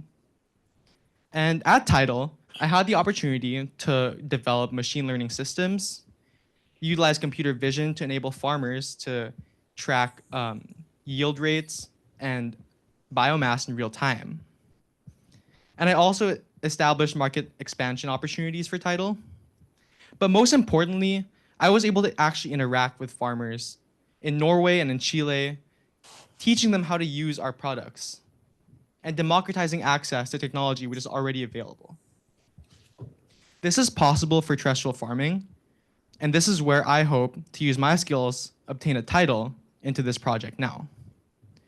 See, I can talk about the skills that I learned about machine learning and AI, but more importantly, what I learned was the importance of clear communication, allowing farmers to be able to use this technology easily in a way that puts farmers first, not in a way that puts the data or the technology first. And in this way, we can use technology to help support systems which have been in place for centuries, whether aquaculture or agriculture. And to illustrate the impact that my project could have, I'd love to go over some numbers really quickly. So the average farm in America is about 464 acres. Now, with conventional practices, each farm will sequester around 0.2 metric tons per acre per year. But with just a little bit of optimization, we can easily get this up to 0.5 metric tons of carbon per year. Now, let's say on average, we're selling these carbon credits for about $40 per metric ton. And this is a low estimate. Taking this all into consideration, we could earn the average farm in America upwards of $10,000 a year. Upwards of $10,000 with almost minimal extra work and utilizing technology that is already available. And farmers and companies around the world are already slowly beginning to realize this potential.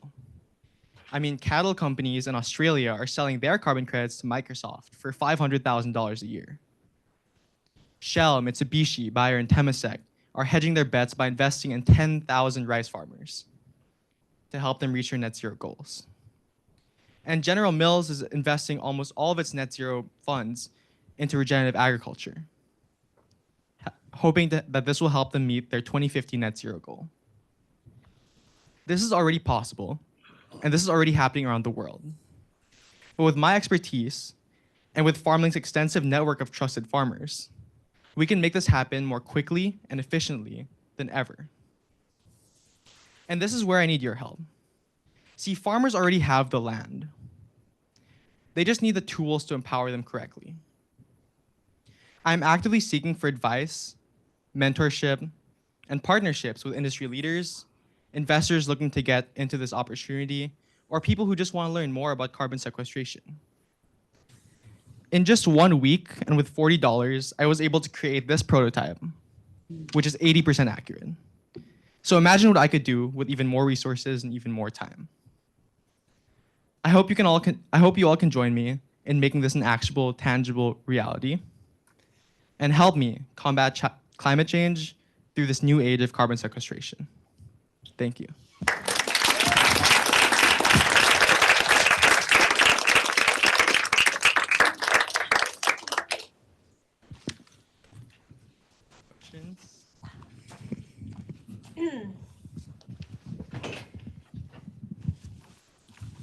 Great presentation. I applaud you for what you're doing. I'm embarrassing myself by asking this question. However, how is it that AI is advancing this cause of, is it because it's accelerating industry? How is it creating such a problem? Yeah, so the reason why AI is increasing emissions at a rapid rate is actually mostly primarily because of data centers. So creating a language model is actually like, I don't know the exact statistics, but it's probably like 1,000 years of driving or something. Like it releases a lot of carbon emissions because energy is required to power these data centers and energy is required to train these models. So imagine your laptop running at like 1,000 times efficiency. That'll require a lot of power, a lot more power than any of us are used to. And this is why I believe that emissions are on the rise and will be on the rise in the foreseeable future. Thank you.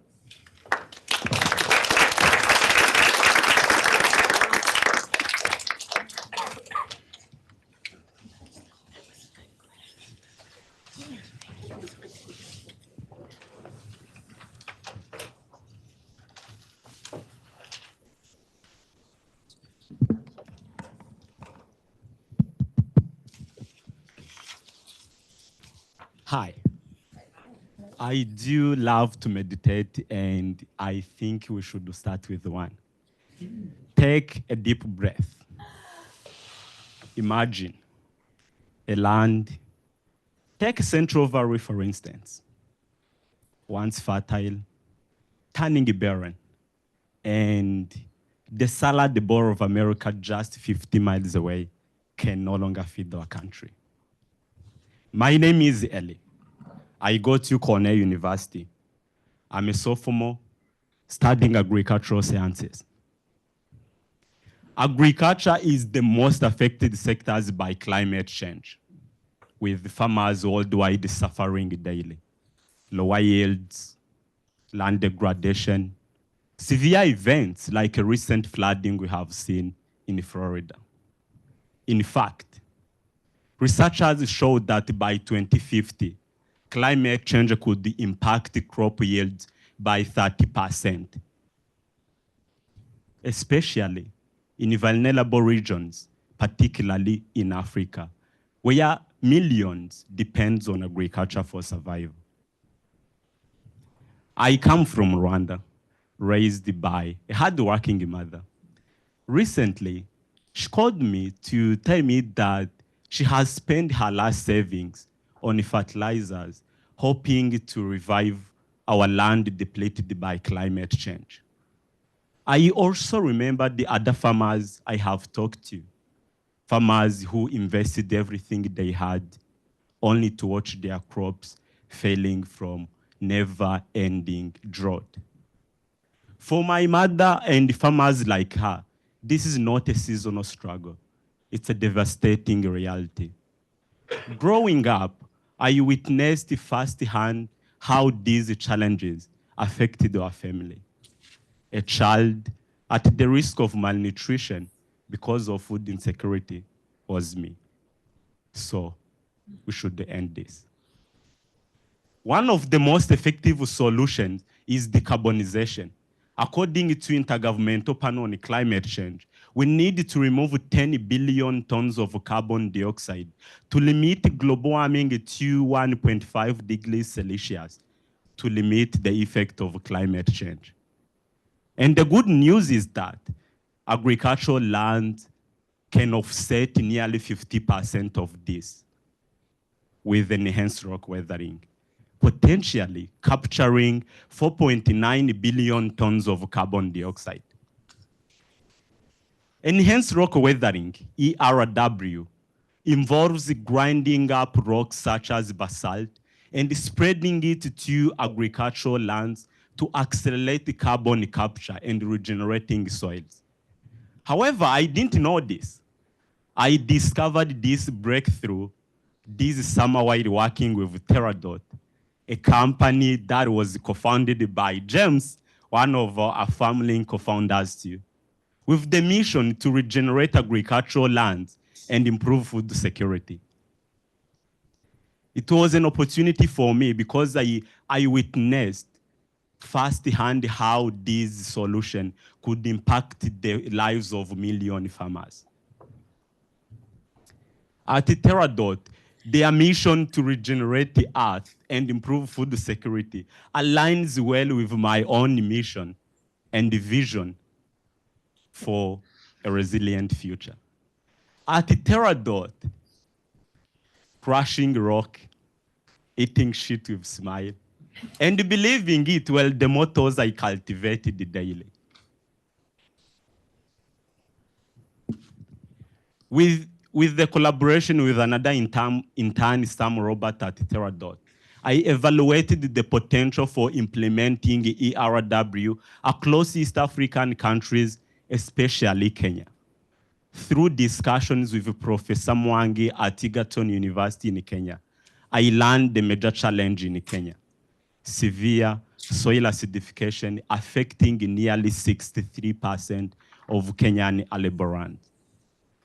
Professor Mwangi also shared with us that this problem currently has no sustainable solution beyond the costly lime application, making ERW an exciting opportunity.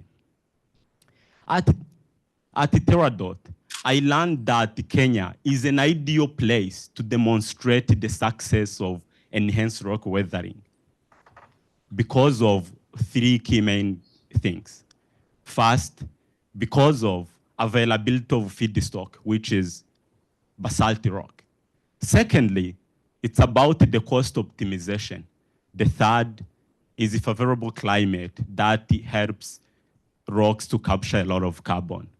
This country could become a global hub for the success of enhanced rock weathering. At Terradot also, I learned the four key things. First of all, while the ERW has gained attention from academics, government, and investment, it has yet to gain popularity among farmers, especially smallholder farmers. Secondly, while the ERW is trying to scale, we need the commercial deployment on agricultural land, especially in the global south. Thirdly, technology is beautiful and it's not a barrier, but it's about how effectively this complicated technological innovation is communicated to farmers. Last but not the least, farmers are the critical stakeholders in the success of ERW. But majority of them don't understand this technology or the benefits that it has to them. Therefore, to bridge this gap, I created a video, an accessible educational material synthesizing ERW into a language that a farmer in Kenya will understand. This video not only explains what ERW is, but also explains what are the benefits that a farmer stands to benefit by implementing it. My vision is that I want every farmer to have an opportunity to be a part of this powerful solution to regenerate their lands and improve food security, as well as capturing carbon to mitigate climate change. With this solution, over 80% of Kenyan farmers who farm acidic soils will save up to $880 per hectare annually by using basalt through enhanced rock weathering instead of using a costly lime. Imagine the impact that this could have. Additionally, with this approach, not only will we be regenerating soils, but improving food security and improving crop productivity by 40%, as it was seen in field trials in Kenya. Companies like Terradot will also benefit by saving valuable resources and bridging deeper connection with farmers, one of their key engagement goals. Today, I carry the stories of hardworking farmers like my mother, farmers who don't need 10 years to wait for solutions. By empowering them with enhanced rock weathering, we are not just restoring their soil, but sowing resilience and the hope for sustainable future. And the question is now, is it the time? No, the time is not just now, but long overdue.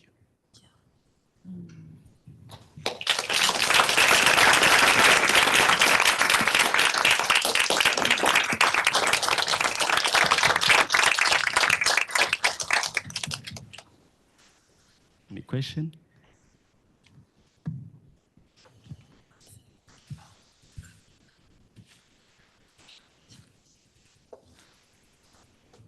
I have a question.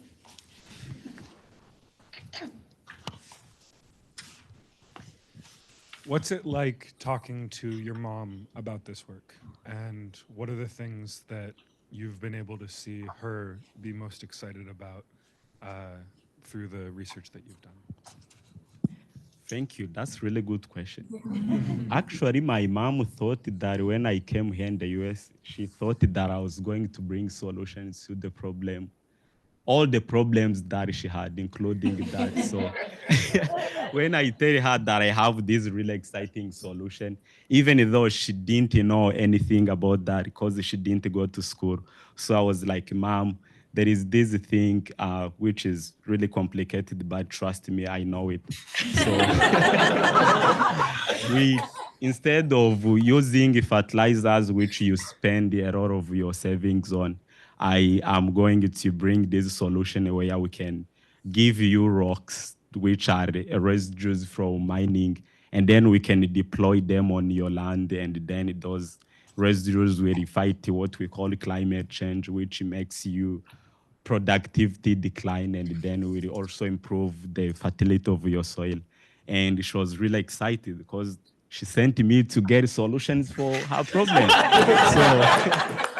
So that one was really exciting, and I think other farmers I have talked to, they are really excited because also the survey I did in Kenya with farmers who actually sell rocks to other farmers, I was like, maybe we are going to bring these rocks for free and we will teach you how this solution could impact your farming. And all people, they are really excited. So I was kind of like, I want those farmers to understand what they are working for and what ERW could bring to their family and the farming, which I think is really amazing opportunity for all farmers.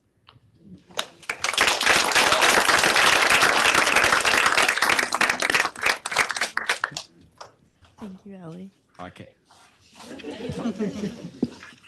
Okay. Oh my gosh. I'm so proud of you guys. I'm not going to speak to you yet because I'm going to start crying soon.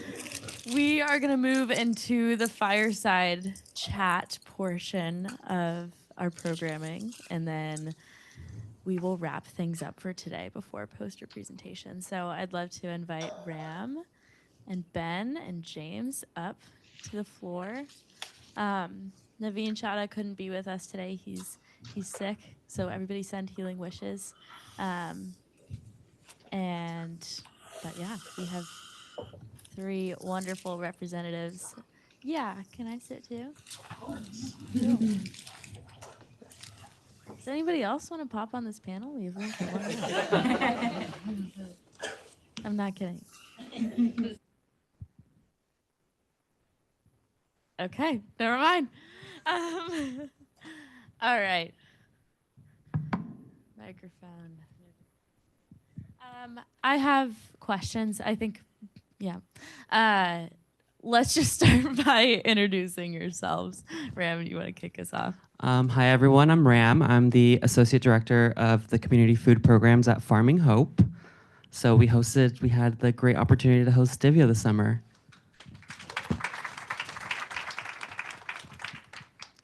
James, former FarmLink team, and then now co-founder of Teradot. Had awesome work with Ellie this summer. And I'm Ben, former FarmLink team and current FarmLink team. And can we just give one more round of applause to the fellows? Those presentations were incredible. I don't think public speaking was a huge part of the curriculum, and you were all incredibly well spoken. They all designed their own slides. It's amazing what you all just did. So congratulations.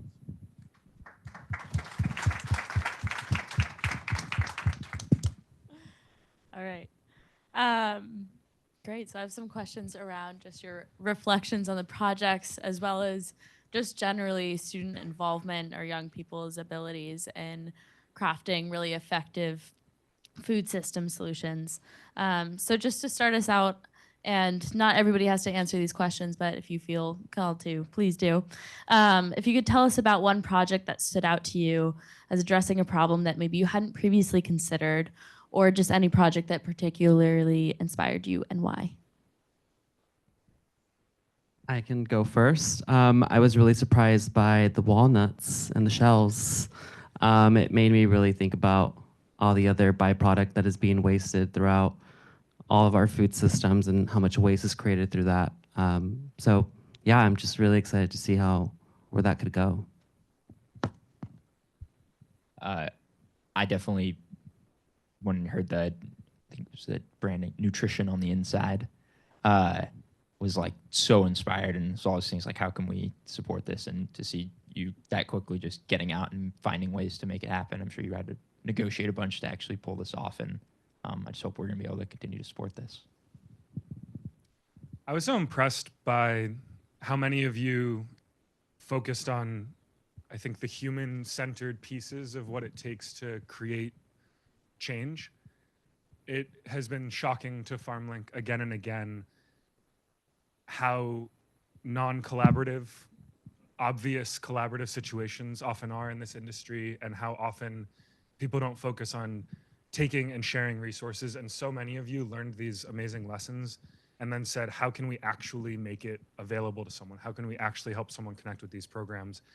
And it's not rocket science, but it's so often overlooked. So that was amazing to see throughout all of your projects. I think your microphone might be off. Is it off? There we go. Well, could you not hear me?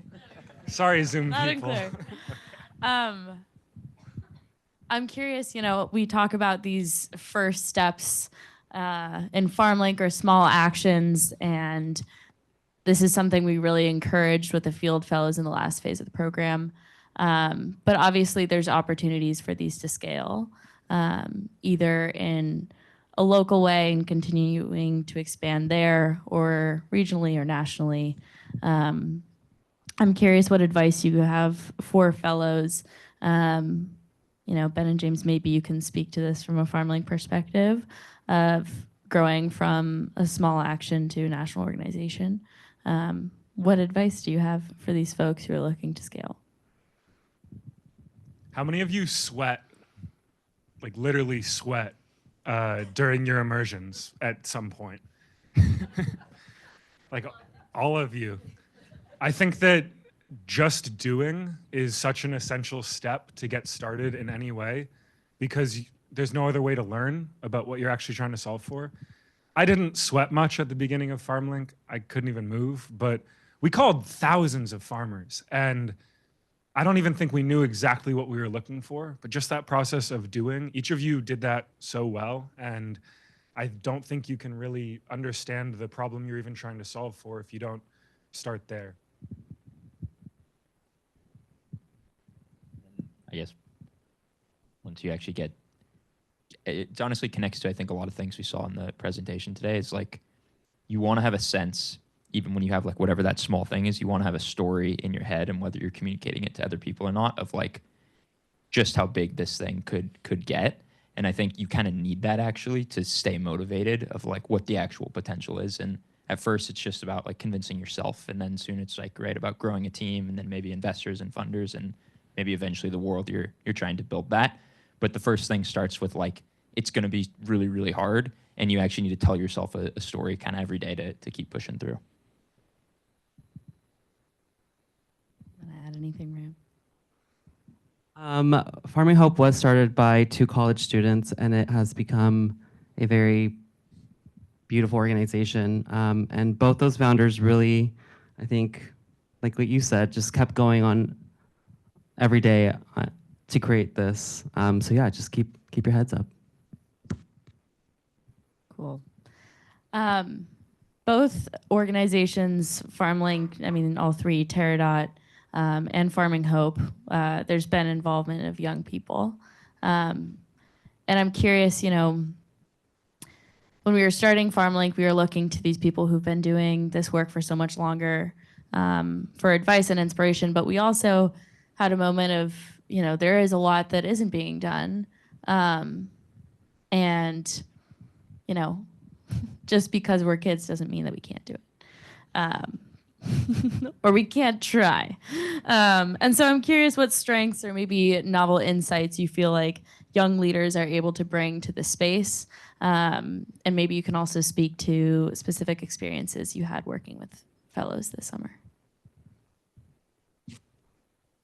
I think a big barrier for older generations, or even, I mean, I haven't been in this industry that long, but I've already felt jaded sometimes. And Divya really brought in the perspective with new eyes and was kind of a go-getter. And it really inspired me and reminded me that just picking up that phone, making a phone call can go so far. And it can also be very hard seeing past your day-to-day. And so with her new perspective in mind, we created so many new systems in our programs that have helped the families that we serve every week. And they have given me such great feedback for it. And it has been so amazing seeing that. Maybe I'll use some of the work that Ellie was doing this summer as an example. I think like not knowing how hard something is going to be before you get started is a huge advantage, because if you knew how hard it was going to be, you probably wouldn't get started like ever. And it's kind of like even the field fellowship is like, well, by the time you realize how hard it is, you're already committed, and so you got to find your way through it. But I think like Ellie's project of looking at the potential of this solution, enhanced rock weathering, to decrease soil acidity throughout like East Africa and the Rift Valley, and like it has in theory so much potential. It could remove so much carbon. I think we just like basically gave Ellie's like, hey, can you figure out like what's the deal? Is this possible? If so, like what's the upside? What's the downside? How hard is this going to be? And then he just kind of let him run, and like it was, you know, months is like just an unbelievable amount of work and working through a bunch of different challenges to actually figure out what something like this could take. I just think if you knew probably how hard it was that you figured out at the end, you might not have gotten started and solved all those problems. When I have some really little cousins, and they always ask this question, like, why? Sometimes they ask a question like, why do you have to brush your teeth? And it's like, well, all of these reasons. And sometimes they'll ask a question and you'll be like, I don't actually know why we do that. And I think that that's what we did at the start of FarmLink. I think that's what all of you have done for the last 6 months. And Allison talked about the components of systemic change, and it completely aligns with something we've been talking about since 2020 at FarmLink, which is this recipe for systemic change. It's that every example of systemic change has elements of true technical improvements to a space, of success in policy advocacy, and of shifting in social perspective, often through storytelling. And that last piece almost always comes from a generational shift in perspective. At a certain point, enough of a generation cares about seeing something differently that it's just seen differently thereafter. It happened with every movement you can think of, from drunk driving to climate change to LGBTQ rights. And I believe that that same thing can happen in this system, in this space. And that's why the Field Fellowship needs to keep existing. That's why all of you being a part of this is so intertwined with FarmLink's theory of change. So I think as long as FarmLink exists, having new perspectives that can challenge, why are we doing this? Should we be doing it differently? I think that's the only way we can ensure that whatever we're doing is as effective and up to date and open-minded as possible. Cool. Sorry. Cool. That's sick, guys. Why, Ben? Why? One last question. I'm just curious, what's one takeaway that you will carry away from today? Maybe something that surprised you or something that shifted your perspective, something that will affect the way that you approach your work. Yeah. I loved being reminded.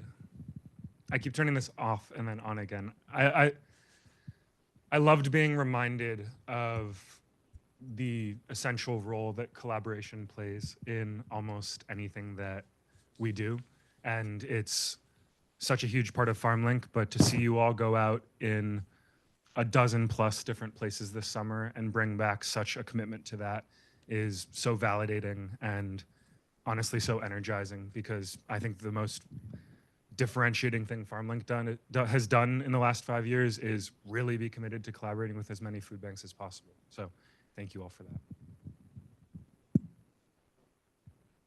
Maybe it's like the power of young people, and also like the power of young people in like community with each other to try to say screw it and like let's go try to change the world and change this food system. And I think it's really cool to see hearing from Stella just how close you all have become, and the fact that like those are going to be friendships that you all have for life. But also getting to think about like this much bigger community that you all are hoping to start. And I think like 10, 15, 20 years from now, thinking about what all of these field fellows are going to be going on to do and how you're all going to be able to support each other and get these solutions implemented that much faster. That's what gives me a lot of hope that these things are really going to reach the scale that we all want to see. Yeah, I think the power of dignity and community was a thread throughout this entire day. And it's making me dig my heels deeper into our work of serving all the families that we're doing with dignity, and also it made me way more excited about our future, especially after this week. So thank you so much. Awesome. All right. Do we want to take an audience question? Yeah.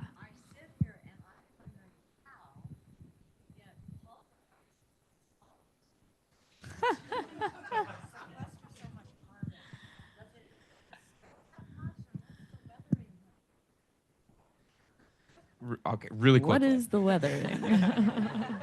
So if we look back at like the Earth on a geologic time scale, and you look at atmospheric CO2 levels, you can see events like volcanoes that release a bunch of CO2 into the atmosphere, and you can see it go up.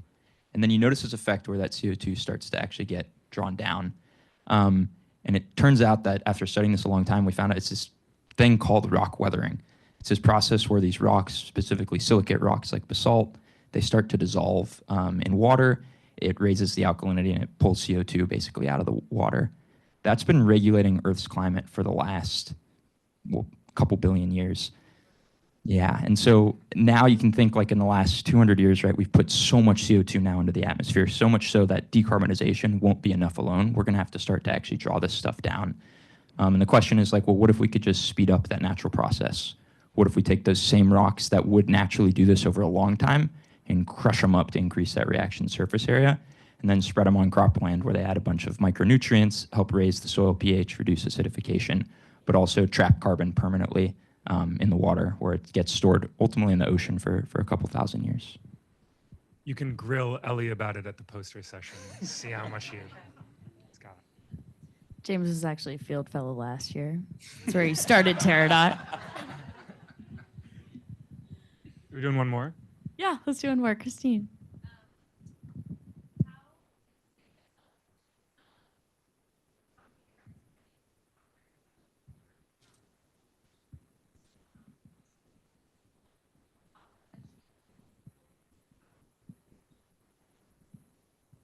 That's a really good question.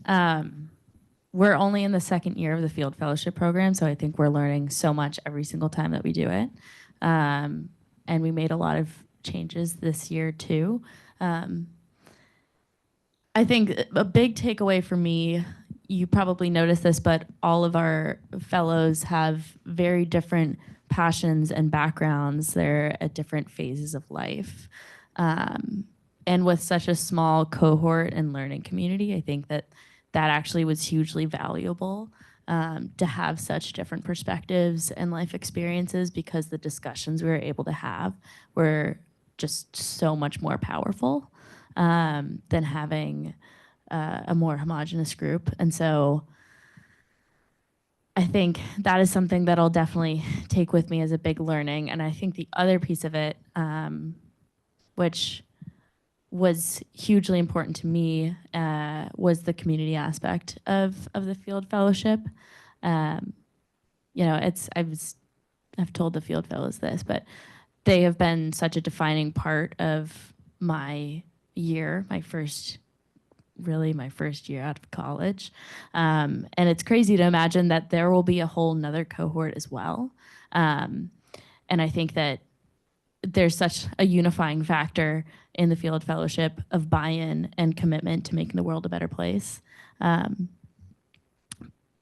so, I don't know what I'm trying to say here, but circling it back home, I think that the most important thing is buy-in, and it's not just to building really effective food system solutions. It's buy-in to a community, buy-in to each other, believing in each other. You know, I told them, if 5 of you haven't epically failed at some point in this fellowship, I haven't done my job right. So you guys bought in. Nobody epically failed that hard, right? Stella, I'm watching 11 Field Fellows just locked in on you, and I think we should take a moment to give Stella a round of applause.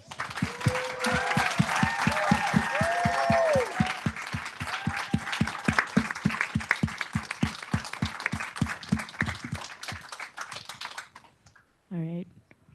I'm going to wrap up with some final words. You guys can stay here if you want, or you can sit down. You're staying up here. All right. Okay. A few thank yous. First, thank you guys for being here, for taking the time out of your days to be such reflective listeners in response to these projects. And thank you for your work, Ram. I'm so grateful for you. It's been so fun to work with you. And, you know, you guys too. So thank you all. I wish Naveen could have been here today. He's plagued with the flu. But Naveen has been a huge partner in this fellowship program and really founding it with us last year. You know, he's an entrepreneur himself, and he's also funded a program that James and I both got the privilege of being a part of at Stanford. And it's just a testament to his commitment and belief in young people building solutions. And yeah, so we're really grateful for the opportunity to collaborate with him and really build this together. And then also want to thank Intuit again for hosting us. This is so cool. We're in the whole office thing. Like, I'm wearing pants and we all look fancy and nice, and we got Mendocino Farms. This is so great. And not just the space, but also the partnership. Seriously, it's a really cool relationship, and I encourage you all to learn more about what Intuit is doing with FarmLink. Hi guys, my field fellows. This is where I get emotional. I cannot overstate or understate, overstate. Thank you. I can't overstate what a gift it's been to learn and work alongside with you for the past 9 months. You really believed in this program, and you believed in each other, and you believed in me. Even when I felt at moments where I was really faking it till I made it. And you've shown this unwavering bravery in everything that you've done. You faced a lot of challenges that, you didn't highlight today, always, not all of them, some of them. But I know the work that you've done to be here.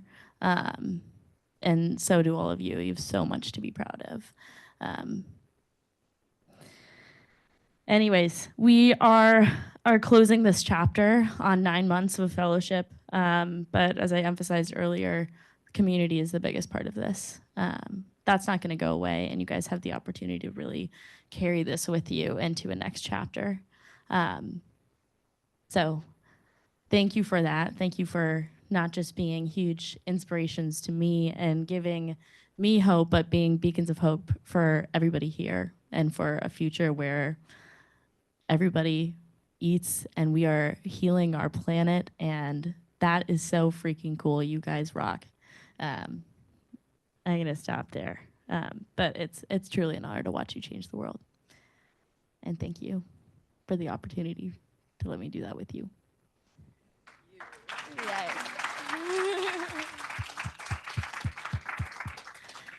Okay, we are gonna move to poster presentations. There's some really, hi Mom.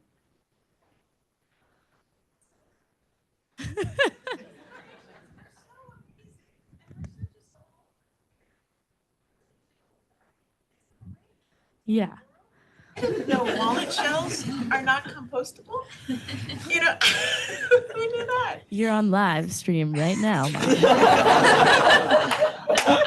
Mom. It'll be posted on YouTube. And let's share it to the world. Guys, these are all TED Talks, so let's, Inspiring. yeah. So much learned. Yeah. But I continue all, I suggest that you all continue these conversations with fellows and their poster boards. I'm sure you've sparked a lot of thoughts and whatnot here. So continue to enjoy the food, enjoy the space. There's a beautiful outside terrace.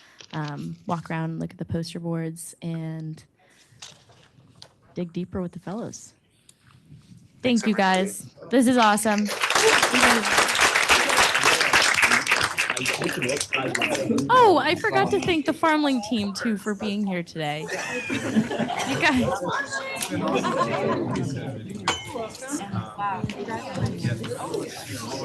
Oh my God, everyone. Way to go, kiddo.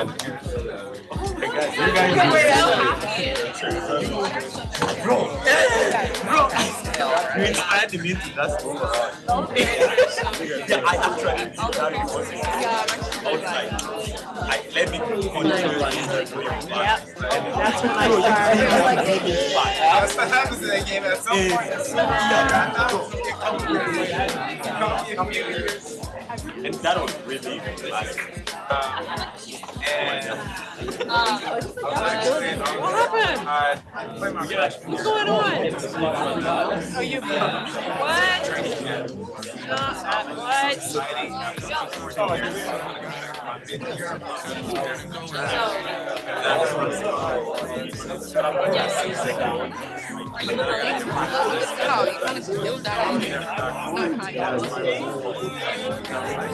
Good job, buddy.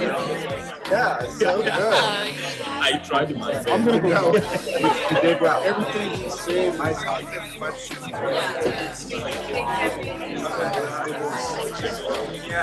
Yeah, he was in, he spent